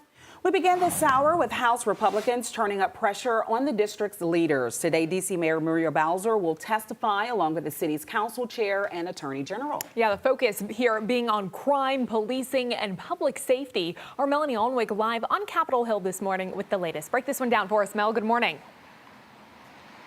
Yeah, you know, and listen, here's the interesting thing about this hearing. Ordinarily, witnesses would come in and testify and answer questions before some type of a crucial vote is taken. But this hearing is happening after the House Oversight Committee already passed a whole swath of bills to change some of D.C.'s laws. The House Oversight Committee says the purpose of this hearing, which is to focus on D.C.'s, quote, soft on crime policies, a surge in juvenile crime, law enforcement response to the crime crisis, and the general oversight of the district. Republicans are of the opinion that because Washington, D.C. is the nation's capital, they have a right and a duty to intervene in city affairs. D.C. leaders have called the swath of bills sent on to the full House as the most aggressive attack on the district's home rule in decades. Violent crime in the city, as of this morning, actually down 28% less than this time last year. Now, among those bills that were passed in the Oversight Committee and swiftly passed in the full House of Representatives, that bill we talked about that would allow 14-year-olds to be pulled up into the adult criminal system, and one that would authorize more police vehicular chases. They would still, as all these bills would, require full passage by the Senate in order for them to become law. Melanie, we know how the House Republicans feel about the matters. I'm curious to know, do you have any word on what the city leaders will have to say today? Yeah, so I just got a peek at some of the prepared remarks, and I can tell you that Mayor Bowser is going to talk about putting every necessary resource into public safety efforts. That includes MPD overtime, raises for D.C. police officers, the Joint Operations Center with federal law enforcement agencies, and changes to D.C. law that will allow holding violent offenders longer until their trials. D.C. Attorney General Brian Schwab says he's going to highlight the prosecutions that he's done of violent teens, juveniles, and he also is going to talk about what he's done to protect city residents from other financial crimes. And then the whole trio is also going to propose a number of things to Congress that they say will actually help the city, including funding for more public safety efforts. All right, thanks so much, Mel. We appreciate that update this morning. Something we'll, of course, keep you updated on Fox 5 DC, fox5dc.com, and Fox Local as well. Meantime, classes back in session at Utah Valley University after a week after Charlie Kirk's killing. Kirk's public memorial will be this Sunday at Arizona's State Farm Stadium in Glendale. President Trump set to deliver remarks at his funeral at UVU. An American flag now hangs over the still barricaded courtyard where Kirk was killed. The alleged gunman, Tyler Robinson, now charged with capital murder and could face the death penalty. Turning now to a Fox 5 News alert, ABC has suspended Jimmy Kimmel Live indefinitely after pressure from the Federal Communications Commission. It came over comments that the late-night host made about the killing of conservative activist Charlie Kirk. The remarks were made during his Monday monologue. Kimmel suggested that Kirk's accused shooter is aligned with President Trump's MAGA movement, drawing sharp backlash. The move follows Nexstar's decision to pull the show from all of its ABC affiliates. Meantime, Sinclair Broadcast Group, which operates 30 ABC affiliates, said they will air a tribute special for Kirk in Kimmel's time slot tomorrow. Mr. Chairman, there are 11 yeses and 2 nos. The bill is approved. Final reading. The Washington Commanders are returning to the district. This is the D.C. Council approves the RFK Stadium bill. The $3.7 billion deal makes way for the team to build a new 65,000-seat stadium at the old RFK site in Northeast. It's a massive plan to not only bring the stadium back to life, but to redevelop the surrounding area with housing, more retail stores, and a sportsplex. It's the largest private investment in the city's history. We intend to protect as many of the heritage trees as possible, including all of the trees in the Festival Plaza, which is the land, I call it the median, on East Capitol Street in front of the Armory, and commit to planting new trees on this land as part of the significant improvements being made to the site with new housing, retail, and commercial development streets. The Commanders are expected to play their first game at the new stadium in 2030. After the vote, the Commanders' managing owner, Josh Harris, released a statement saying, in part, quote, "Today is a historic day for D.C., the Commanders organization, and our fans. With the council's approval, we can now move forward on the transformative RFK project." All right, let's get a check on our weather and traffic now. Live look out from our camera out towards the stacks. Looks a little bit foggy still out there this morning. We gotta move out whatever was left from the past few days. Tucker, right? We do. The rain was welcome, about 0.8 of an inch Yeah, of we rain. needed it. Low level moisture of the clouds. We've got to give it a couple more hours, and it'll pack up and get out of here. But you probably can't really see behind you, but you know it's pretty low visibilities out there in Annapolis right now. So give it a couple hours, and yes, I think afternoon clearing. Already seen some rays of sunshine here in Bethesda, and the forecast gets better and better from here. In fact, look at Dulles now reporting partial sunshine, 65 degrees, 67 at Reagan National. Beautiful afternoon, drier air works in, low 80s. Yesterday we failed to get out of the upper 60s, so we'll be noticeably warmer later today, and dry conditions going forward. And just a really nice, pleasant afternoon, evening if you're going out tonight. Tomorrow looks fantastic. We'll focus on the Friday forecast and your weekend forecast coming up. But back to a relatively nice pattern around here the next couple days, including this afternoon with daytime highs, again, right about where they should be, low 80s. Warmer afternoon, and we're clearing it out. Okay, more on the forecast in just a minute. Taylor, I'm going to toss it over to you for the latest on our roads. Thank you, Tucker. 8:07 with your time. We do want to bring you an update on this crash along the BW Parkway southbound through Riverdale. That crash did involve an overturned truck at Maryland 202. The right lane and shoulder are blocked right now, coming at a bad time in the morning during the morning rush. Delays from Maryland 198. That's going to take you upwards of 45 minutes. Here's I-395 northbound. Your main lanes are a little bit slow moving between the Beltway and the 14th Street Bridge. 35-minute commute right now. Here's I-95 northbound. Not too bad through Virginia between Woodbridge and Springfield. Should take you around 30 minutes. And then here's a check-in with the inner loop. Your main lanes between I-95 and the Dulles Toll Road should take you around 30 minutes. Marissa?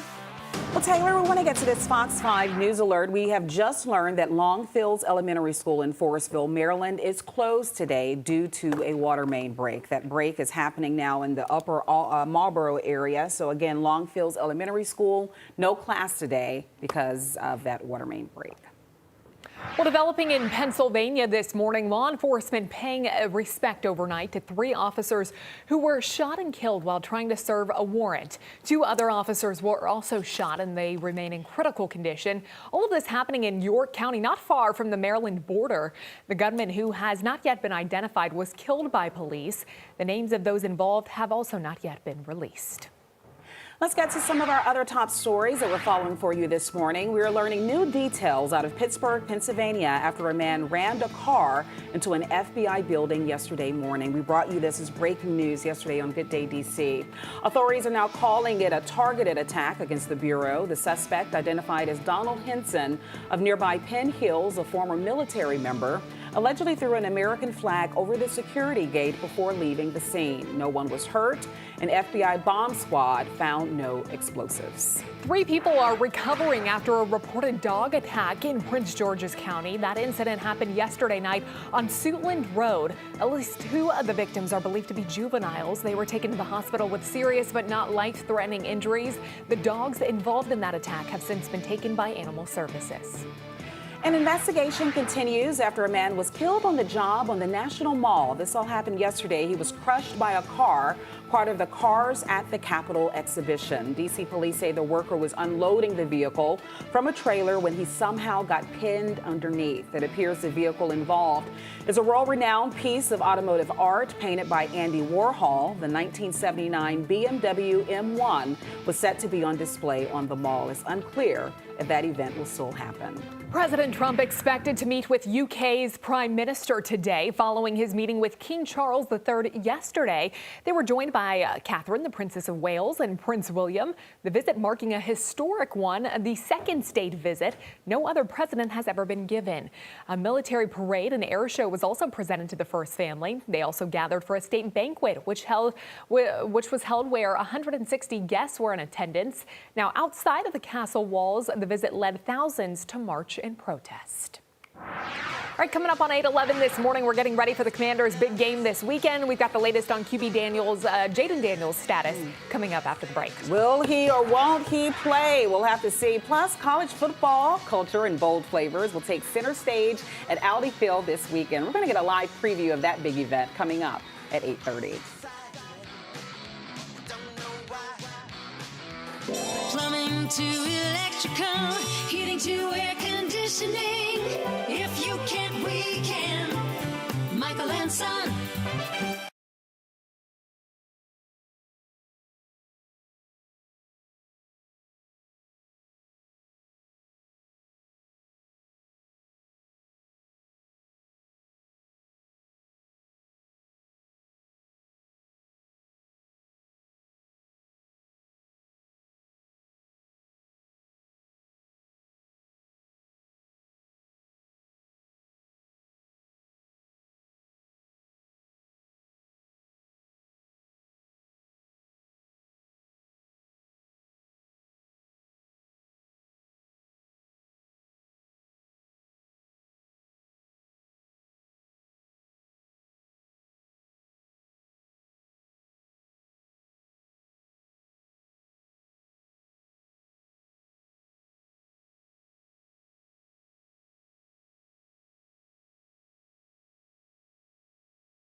Morning, Joe. Check out this driving incident. It happened in England. Police say the driver of the tractor told them he was traffic dodging when he lost control, yes, and mounted a median, losing several pallets onto the busy roadway.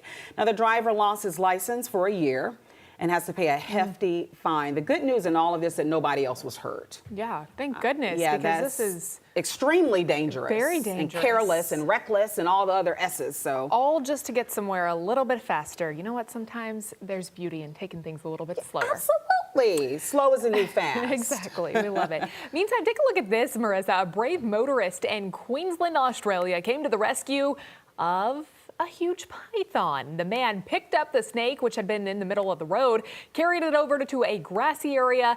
Now, the couple filming the save say they actually later found the man, thanked him for his act of kindness, even though it was a snake. So they were speaking on the snake's behalf. I don't know if I would have that in me to stop in the middle of the road.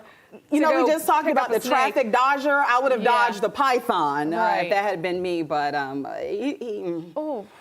Oh, it was so big, too. Oh, no. Good Samaritan comes in all shapes, flavors, occupations. I feel like there's an opportunity to say, why did the snake cross the road? Oh, gosh. Why did it? I don't know. I was hoping Tucker could Tucker Don't leave could us hanging like that. I have no idea. But that particular snake would have covered the whole road. Oh, my gosh. It's huge. Massive. Yeah. Okay, we're done with the rain. We're going to get the last of the cloud cover and the low-level moisture out of here over the next couple hours. And let's say a great big thank you to Mother Nature for delivering nearly an inch of rain in the last couple of days, almost 9/10 of an inch there at Reagan National, just about the same Dulles.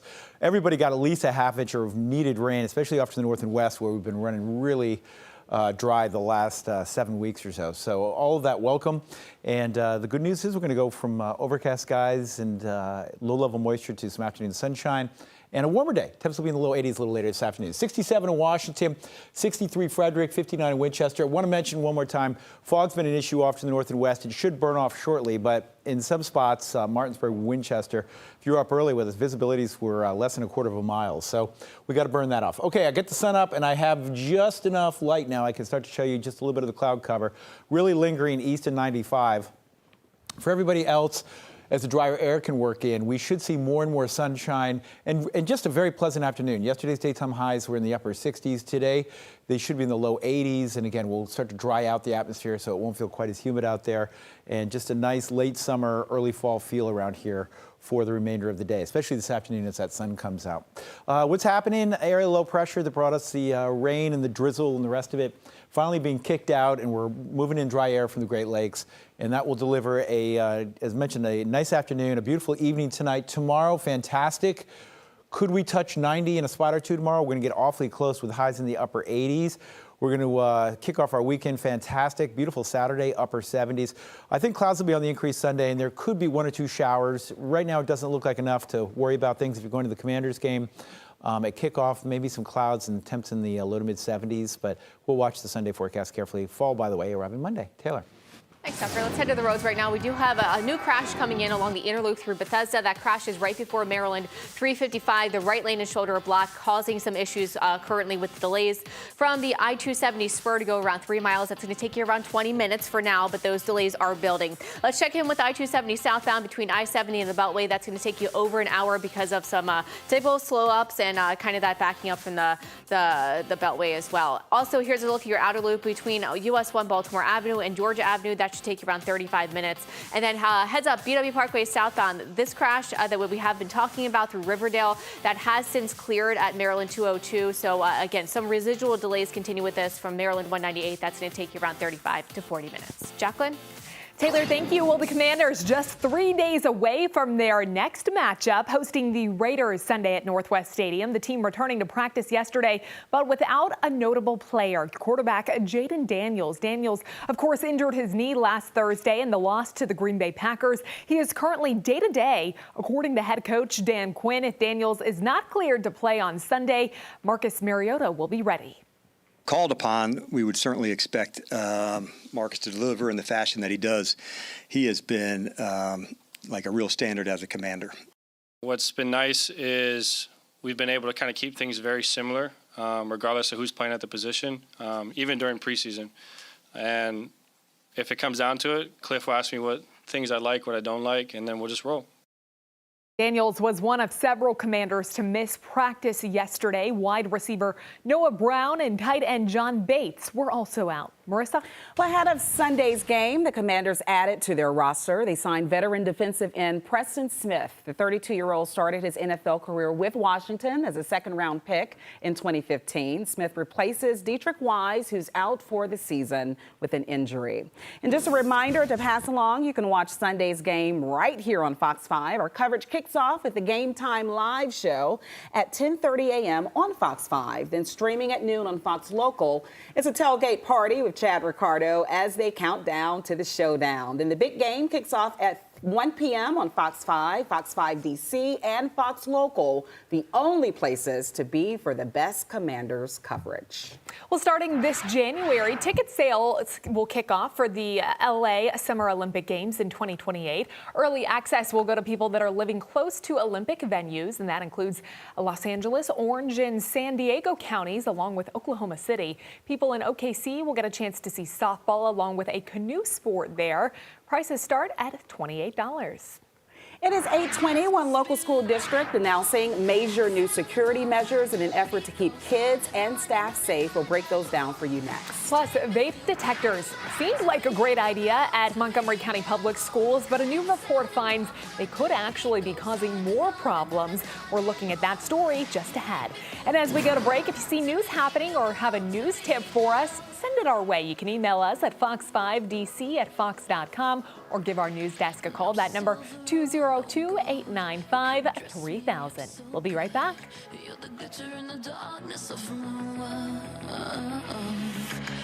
Just tell me what to do. I'll fall right into you. Going under.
Welcome back. Your time now 8:23 this morning, and in Maryland, newly installed multi-million-dollar vape sensors at Montgomery County schools now causing more problems than they are solving them. The Baltimore Ban are first to report complaints from administrators, including false alarms from toilets flushing or movement near the sensor. There were hundreds, sometimes thousands of these false alerts every day. Another issue officials say many students have now moved locations, choosing instead to vape in places like the stairwell where there are no sensors. New this morning, Fairfax County Public Schools becomes the first school district in Virginia to implement continuous background checks. The safety and security measure officially launched on July 1st. FCPS will utilize the Rat-Back service, which establishes real-time alerts for arrests, convictions, and other criminal offenses. Those are the ones reported within the Commonwealth or to the FBI by other states. In the next few months, all employees, contractors, and volunteers of the district should be fully enrolled in the program. And some more news to share out of Fairfax County Public Schools. The district could soon lose federal funding over its bathroom and locker room policies. The U.S. Department of Education says the district's rules allowing students to use facilities based on their gender identity violate Title IX. The agency is giving FCPS just 2 more days to comply or to risk losing magnet school grants for Thomas Jefferson High. Last month, Fairfax and Arlington schools sued to block the funding freeze, but a judge denied their request. Happening today, a public hearing will be held on Dominion Power's proposal to put up power lines in Loudoun County. The Loudoun Valley Estates community, one of a number of neighborhoods expected to soon be home to a transmission line project known as Golden to Mars. It would go from Route 28 to east of Dulles Airport, which is mostly a residential area. Today's hearing will begin at 6:30 this evening out at Rockridge High School in Ashburn. Now to a health alert this morning. D.C. Council approving the Community Health Emergency Amendment Act of 2025. That bill, introduced by at-large council member Christina Henderson, would ensure that district residents could have continued access to safe and effective immunizations at their local pharmacies. It allows pharmacists along with pharmacy technicians to give vaccines without prescriptions. A CDC advisory panel meets today and tomorrow to consider who should receive COVID-19 vaccines this fall and decide whether babies should get the hepatitis B vaccine at birth. The meeting comes after Health Secretary Robert F. Kennedy Jr. added 5 new members to the committee, bringing the total to 12. It also follows testimony from former CDC Director Dr. Susan Manarez, who says she was fired last month after being given an ultimatum. The Anacostia Community Museum is celebrating its 58th anniversary. Tomorrow's event is called A Night at the Museum Under the Stars, and it's already sold out. Visitors will get to enjoy live music, though, and some food at the museum in Southeast D.C. You can go anytime, even if you miss the event. Absolutely. So go and support. Yeah. Well, the Truth in Service Classic coming up this Saturday. We're going to break down what fans can expect when they head out to Audi Field. Plus, a woman originally from Fairfax, Virginia, is going viral because of what she did with $150,000 that she won playing the lottery. We have the heartwarming story ahead on our Morning Boost.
Welcome back to Fox 5 at 8:30 on this Thursday. We like to call it Friday Eve around here. And I know it looks so different all over our region, but pretty soon, around lunchtime, we'll have sunny skies throughout. We just got to get there first. It's going to be a much better day than yesterday weather-wise. But you'll hear from the man with the plan, Tucker Barnes, on it. You'll also get your latest on traffic from Taylor in a few minutes. Jacqueline.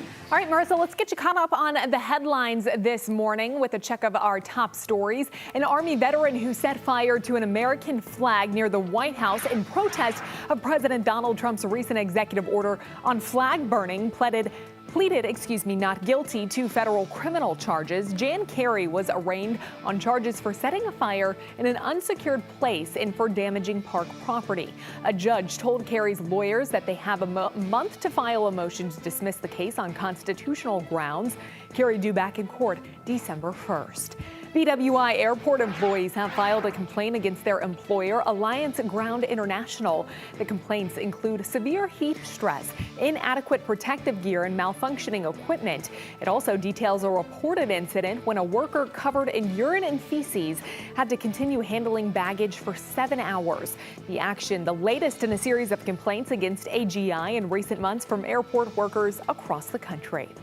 A firefighter recovering after they were injured battling a house fire in Arlington. This happened yesterday evening on North Stewart Street. The house was vacant and undergoing renovations at the time. Investigators say the fire broke out in the attic and quickly spread. No word on what sparked that fire, but that's a look at your top stories this morning, Marissa. All right, Jacqueline, thank you so much. The Israeli military enters day 3 of its offensive attack against Hamas. The IDF is now pushing deeper into Gaza City as it tries to gain control of the militant group's stronghold. But Israel's latest offensive is facing fresh criticism. The European Union proposing an array of tariffs and sanctions to get Israel to halt the war.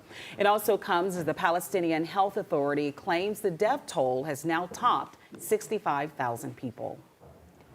He directed me to commit in advance to approving every ACIP recommendation, regardless of the scientific evidence.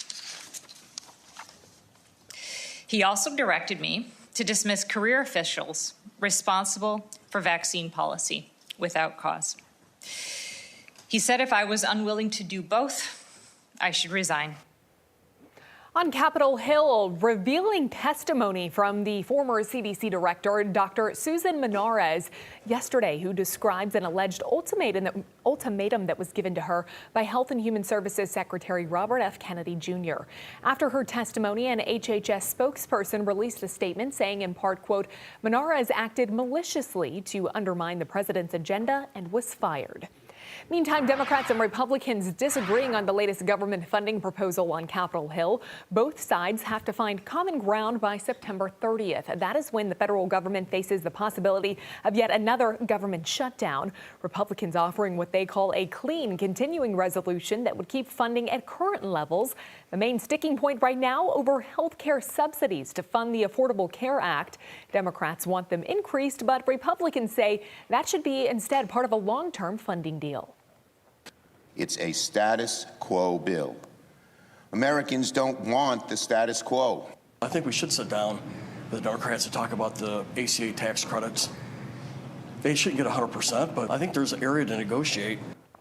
The Republican proposal would fund the government until November 27th. After that, Congress has to either pass a budget or a new continuing resolution. All right, in today's Morning Boost now, a Virginia woman donating all of her $150,000 Powerball winnings. This is Carrie Edwards. She lives in the Richmond area, previously lived in Fairfax County, and she won earlier this month after using ChatGPT to help her pick her numbers. Yeah, some breaking news that I can do that as well. She's dividing her winnings between 3 charities in honor of her late husband and late father.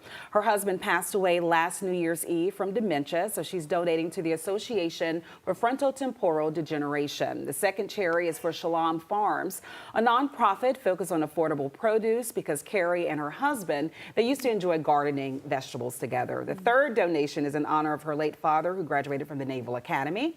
The Navy Marine Corps Relief Society helps veterans and active duty sailors and Marines with financial assistance. Each organization will receive about $36,000. I love this. That's and the you way know to do what? it. This is the right person won the lottery this go around, giving it back and doing something good for the community with it. So and then more can be done because of her generous donations. Fantastic. It continues. All right, let's get now to a happy ending for a lost cat in Fairfax County who had been missing for more than 2 years. This is Spencer, who arrived at the animal shelter last week. Thankfully, he was microchipped. He was able to be reunited with his family. Unclear where Spencer has been all of this time. His owner looks quite happy to see him. Spencer looks like he still had some adventures planned, ready to go. Fall officially starts Monday, which means it won't be long until fall foliage hits its peak. The cool temps and drought conditions last month are affecting the leaves out there. Some you may have noticed already starting to change colors. In the mountains, though, this year's foliage is expected in late September, that's next week, into early October. So if you come out now, you're going to see the early stages as things are going, and you're going to really be able to tell, like, okay, this is my last moment to look around, grasp those last greens of summer, and then give it a few weeks, and you're going to come out again, and you're going to see a lot of color. The National Park Service recommends heading west for the start of leaf peeping season. It's almost upon us. I know, looking forward to it. Can't wait. All right, let's take a look at what's coming up in the next 45 minutes. At 8:47, we're speaking with the Yellow Ribbon Foundation about their partnership with the Army-Navy Country Club Golf Classic, how their foundation is providing a lifeline to those who have served our country. Then coming up at 9:15, we're heading out to Virginia with Annie Mae for another Fox 5 field trip. She's speaking with Nomad Beer and Brewing about their upcoming Oktoberfest event. Sounds fun. Stay with us. So much more to come right here on Fox 5. Plumbing to electrical, heating to air conditioning. If you can't, we can. Michael and Son.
Oh, yeah. Okay, it's right there. And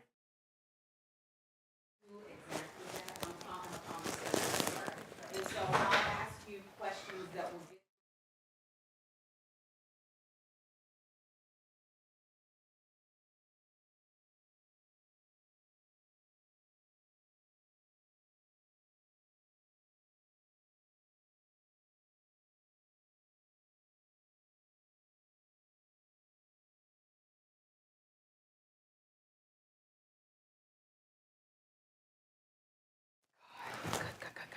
Yep.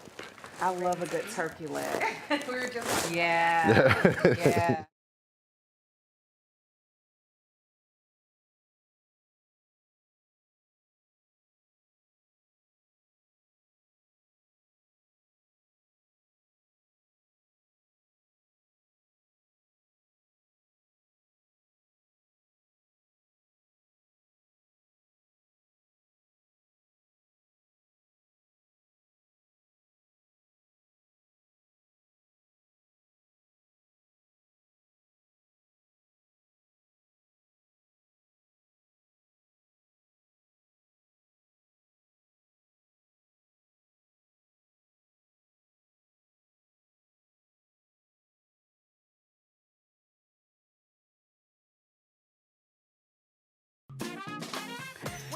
Welcome back. Howard University takes on Hampton University this weekend at Audi Field for the annual Truth and Service Classic and also the Battle of the Real HU.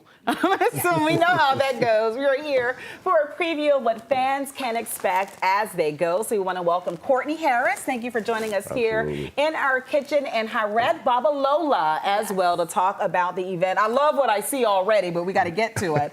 Let's begin with the Truth and Service Classic, what it is and why it's so important to the surrounding community.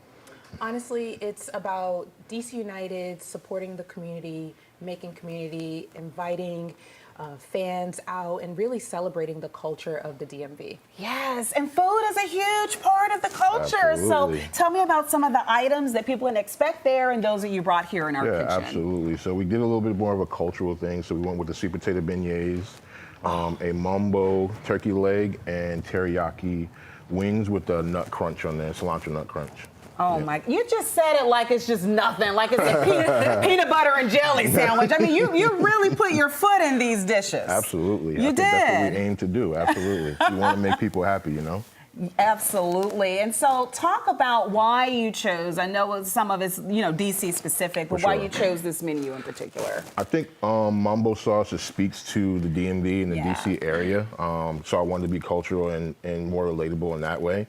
And then when you get to, going around the world and taking a deep dive on our culture as well as something I thought people would be related to, which is wings. So we're doing the teriyaki wings with the cilantro nut crunch, and then we have some sweet potato beignets with a cognac syrup. So should be good. It's a great unifier. I'm going to let you get into the demo here with the wings. And while you do that, Harab, tell me about the community feel. Like, what will it feel like, the ambiance this weekend? Definitely. It's going to be completely different from what anyone has experienced as a DC United match. It's going to have live music, band, DJs. You're also going to be able to experience a Pepsi tailgate, where you'll have the opportunity to sample Pepsi products. And this is all going to take place on Parcel B. Okay, you need something to wash down all of this food with. Exactly. Sure. And that piece is great because it's going to be open to the public. So anyone who is in the area can come and experience that before the game. Okay, before the game. So about what time should people get there to make sure they don't miss any of the action? So it's going to start at 1 p.m. and that Parcel B area is going to be open till halftime. Okay. So people will be able to have a good amount of time to enjoy. Okay, well, can I enjoy now? Can I get the party started now? I'm just saying, since you've done this. And it's just equal parts of everything? Or? Yes, for sure. The nut crunch, again, if you are allergic to nuts, we can alleviate that. And well, we're in luck because I'm not.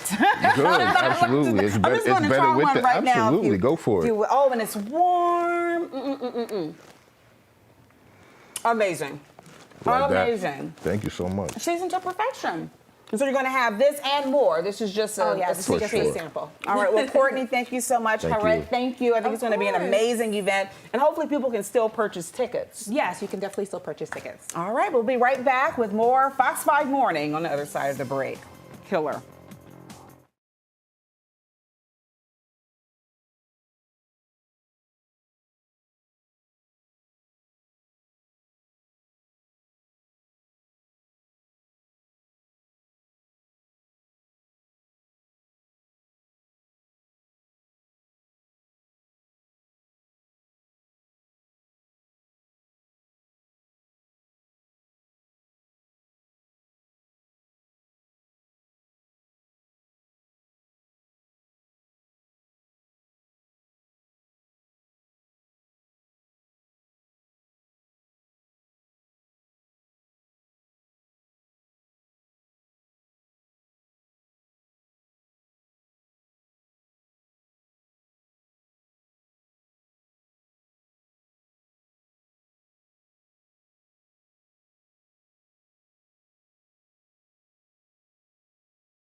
Five, four.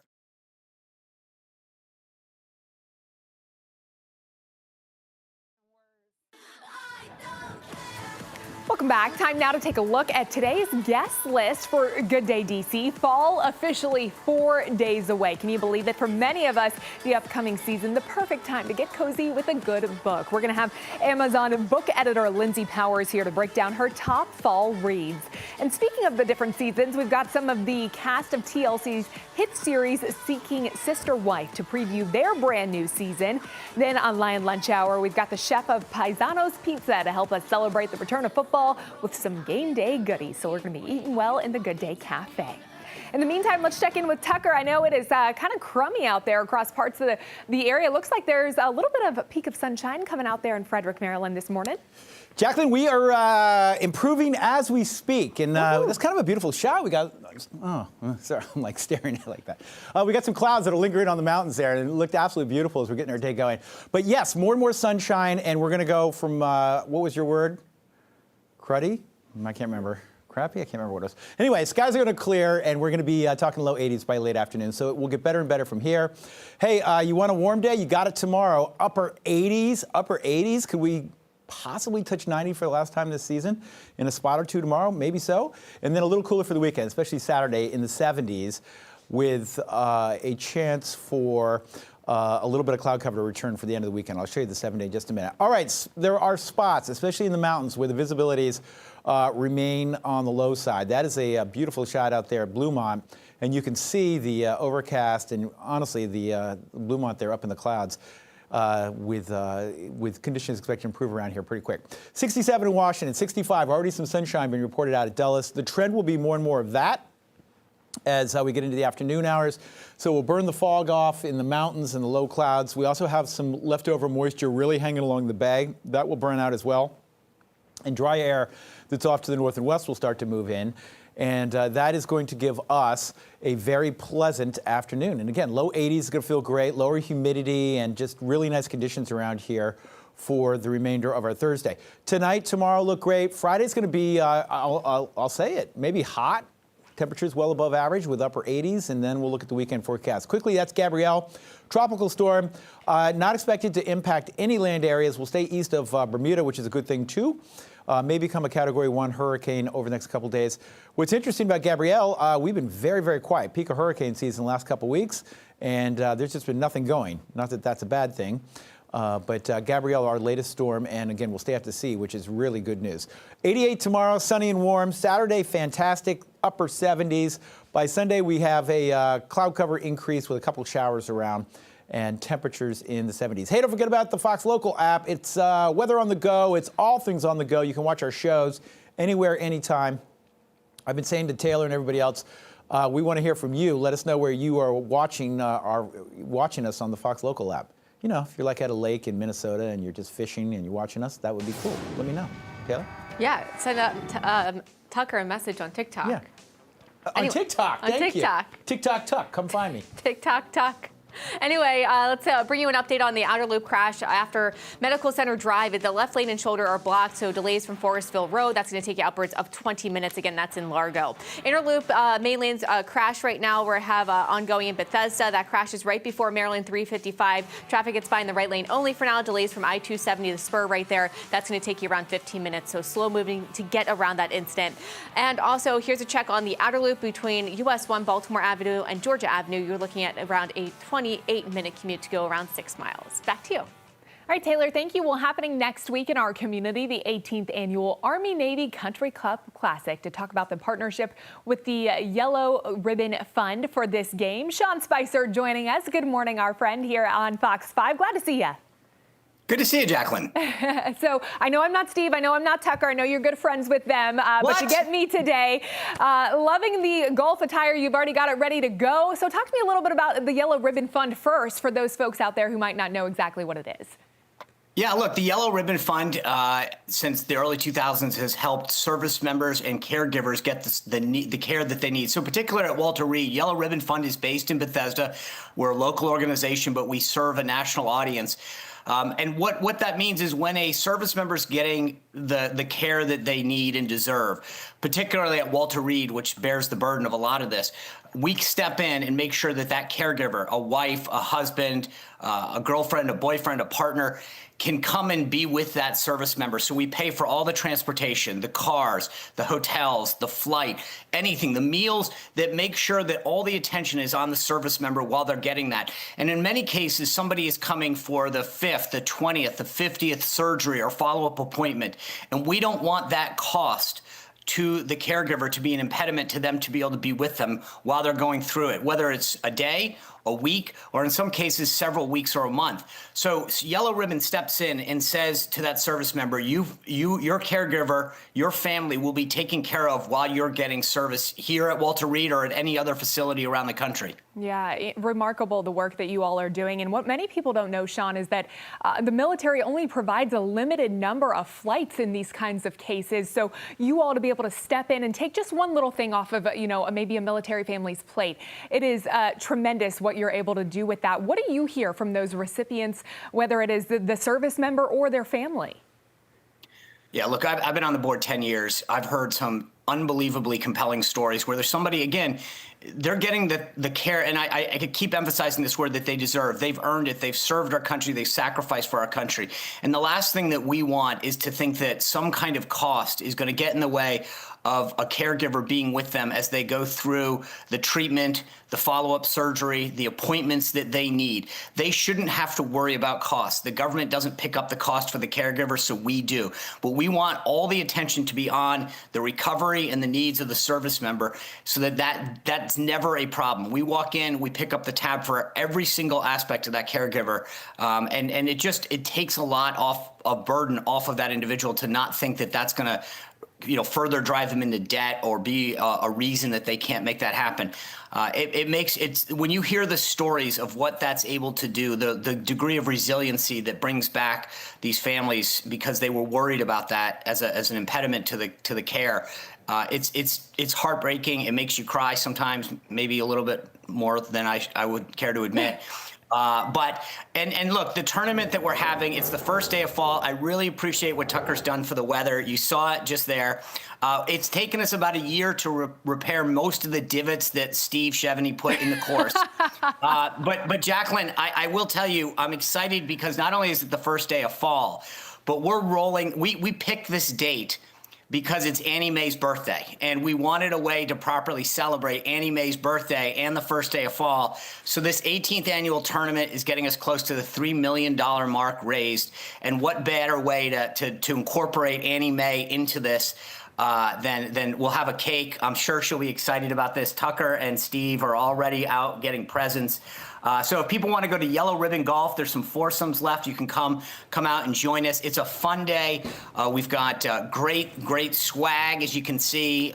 It's fun. So if you're a golfer, if you're a great golfer, if you're somebody like me that has more divots than strokes, then you can come out too and enjoy it. We'll have some great players out there. Steve and the team last year all had a great time, and we're looking forward to seeing you, Jacqueline. I want Taylor out there. There's no excuses. Aaron Como, the whole team at night. Angie, I want to see everyone from Fox 5 out there. You guys have been great partners to us, and we really appreciate that. Well, with that kind of request, how can we not? I will say the men over here, Tucker and Steve, have been trying to convince me to come out on Monday because I'm really good at hitting my driver. Not so great once you get on the green. So if you don't mind, Tucker drove the drink cart last year. If that gives you any, okay. Just to be well, you know what? If I can do that, I was the drink cart girl in college at the local country club that I worked at nearby. So I can do that. I'll come out and hang out with you guys. But again, appreciate all the efforts that you guys are doing with this amazing organization, Sean. Thanks, Jacqueline. Really appreciate it. Remember to go to yellowribbongolf.com if you want to come out and join us. Thank you. Awesome. All right. Well, we'll be right back with more news, weather, and traffic. If you're interested as well, I think we have more details on fox5dc.com if you're interested in that golf tournament. We'll be right back.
back. 8:56 this morning. Time for your social scene. First up, older people. Not a fan of the word senior. Younger baby boomers who are in their early 60s say the word sounds old. They don't want to be reminded of their age. Instead, they want to be separated from older boomers by being called Generation Jones. I don't know if that's better. Some companies even changing the name of senior centers to things that are saying things like community centers and active living to appear more attractive. Okay, if you were in this generation, would you rather be a boomer or Generation Jones? Gen Jones sounds good. Listen, It does? I think one of the challenges, especially with seniors, is that one, they are living much longer than before, and so a lot of folks are saying, well, listen, I'm still young. I still got a lot of gas in my tank, and I still want to continue to do those things that I love to do. And when you kind of put that title senior on you, it kind of takes you out of the picture of being, you know, still vital and able to do the things. So I can see why. I mean, my mom doesn't like being called senior, and none of my family likes being called senior. So I understand why they want to rebrand. Yeah, I mean, I understand it too. What is senior? 65 plus? Is it 60 plus? I don't know. 65 plus 65, is senior. That's when you can start get those discounts. That's when the AARP discounts start coming in. That's when the discounts work. The early bird dinners here. Right? Yeah, but 65 feels. Well, actually, I'm hearing our floor director say 55. Oh, so Tucker's a senior citizen. Oh, wow. Senior Tucker. He's Jen Jones. Jen Jones. Yeah, I see him Jones. liking Jen Jones better. I don't like the way that. I don't like it either, but especially when you put generation, it just sounds older. What does Jen Jones mean? Does anybody? Well, you know, keeping up with the Joneses. Keeping up with the Joneses, but I don't think that means the same thing. I don't think it either. Anyways, maybe they need to do some more rebranding. Yeah, maybe we got to workshop this one. Plan about this. How are you going to roll it out? Exactly. Make it really sexy for the seniors. There you go. Or not seniors. All right, let's get to this one. Almost time for Fat Bear Week. The annual online voting contest starts next week, intended to showcase the resiliency of brown bears who gain weight each fall in order to survive the harsh winters. So Fat Bear Week, right? It is a whole bracket showdown. People sit there and make bets on which fat bear is going to be the fattest, I guess, the biggest. And then obviously they go in hibernation, all of that kind of stuff. It's a pretty intense thing. I mean, there's a whole website dedicated to it and everything. So do you cite them and then you list them on the website? Is that how that works? So they compare. They have the different bears. That are up there. They're named. They've got them like picked out, and you compare them, and then I think somebody makes a decision about which one is crowned the fat bear of the year. Yeah. Okay. All right. Hefty Bear Challenge. I like this. I love think it. these It's are fun. It's a fun little thing. It means they were eating a lot of salmon, which is great. There we go. Good for you guys. Yeah. All right, don't touch that remote. A must-see Good Day DC starts right now. Control room, go ahead and roll that open. Right now at 9A, Jimmy Kimmel's fallout grows. Coming up, the two major broadcasters now condemning his comments on Charlie Kirk's assassination. Plus, where the shocking suspension of Jimmy Kimmel Live stands this morning. In less than an hour, D.C. leaders will sit in the hot seat over crime and other major issues. Coming up, a live preview of the congressional hearings docket. And the commanders will call D.C. home once again. The city council officially sealing the RFK Stadium deal. Still ahead, the expected cost and emotional reaction from football fans this morning. Then, speaking of the burgundy and gold, what we're hearing about the likelihood of Jaden Daniels playing this Sunday. Good Day DC is here for you, and it all starts right now.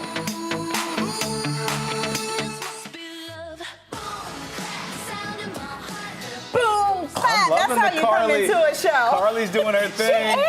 Yeah, Good Carly. Day, DC, Maryland, and Northern Virginia. It's 9 o'clock on this Thursday, September 18th. Obviously, we're in good spirits here. I love the talker, too, that you all had at the end of the Which one do you like? The hour. bear? The fat bear? The fat bear, and what it is that the public votes online, and then the winner is like the chubby or fat bear of the year. And they have a junior category, too. Junior Cub bear. They do. Fat cub bear. I like bear. it. Like to see it. We'll have all those details and more. And to say we have a jam-packed show is really an understatement today. From the Commander's return to D.C. D.C. officially getting the green light to Jimmy Kimmel Live being suspended indefinitely. We have major headlines. First, though, a showdown over crime in the district is set to begin in just an hour, and we're on top of every single development.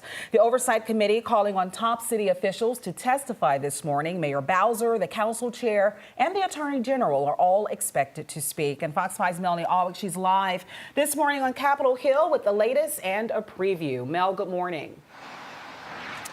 Hey, good morning, guys. Well, Republicans are of the opinion because Washington, D.C. is the nation's capital, they not only have a right but a duty to intervene in city affairs. And based on the rhetoric coming out of the House Oversight Committee hearings earlier, you can see how D.C. leaders may be walking into a hostile environment. The years of soft on-crime policies have turned Washington, D.C. into a city of high crime rates, rampant homelessness, and graffiti on historic buildings and monuments. Democrats have proven they are not soft on crime. They are pro-crime. They are pro-carjacking, pro-rape, pro-murder, pro-criminal. This is not how this world is going to be in Washington, D.C. A nation's capital in decline is a nation in decline.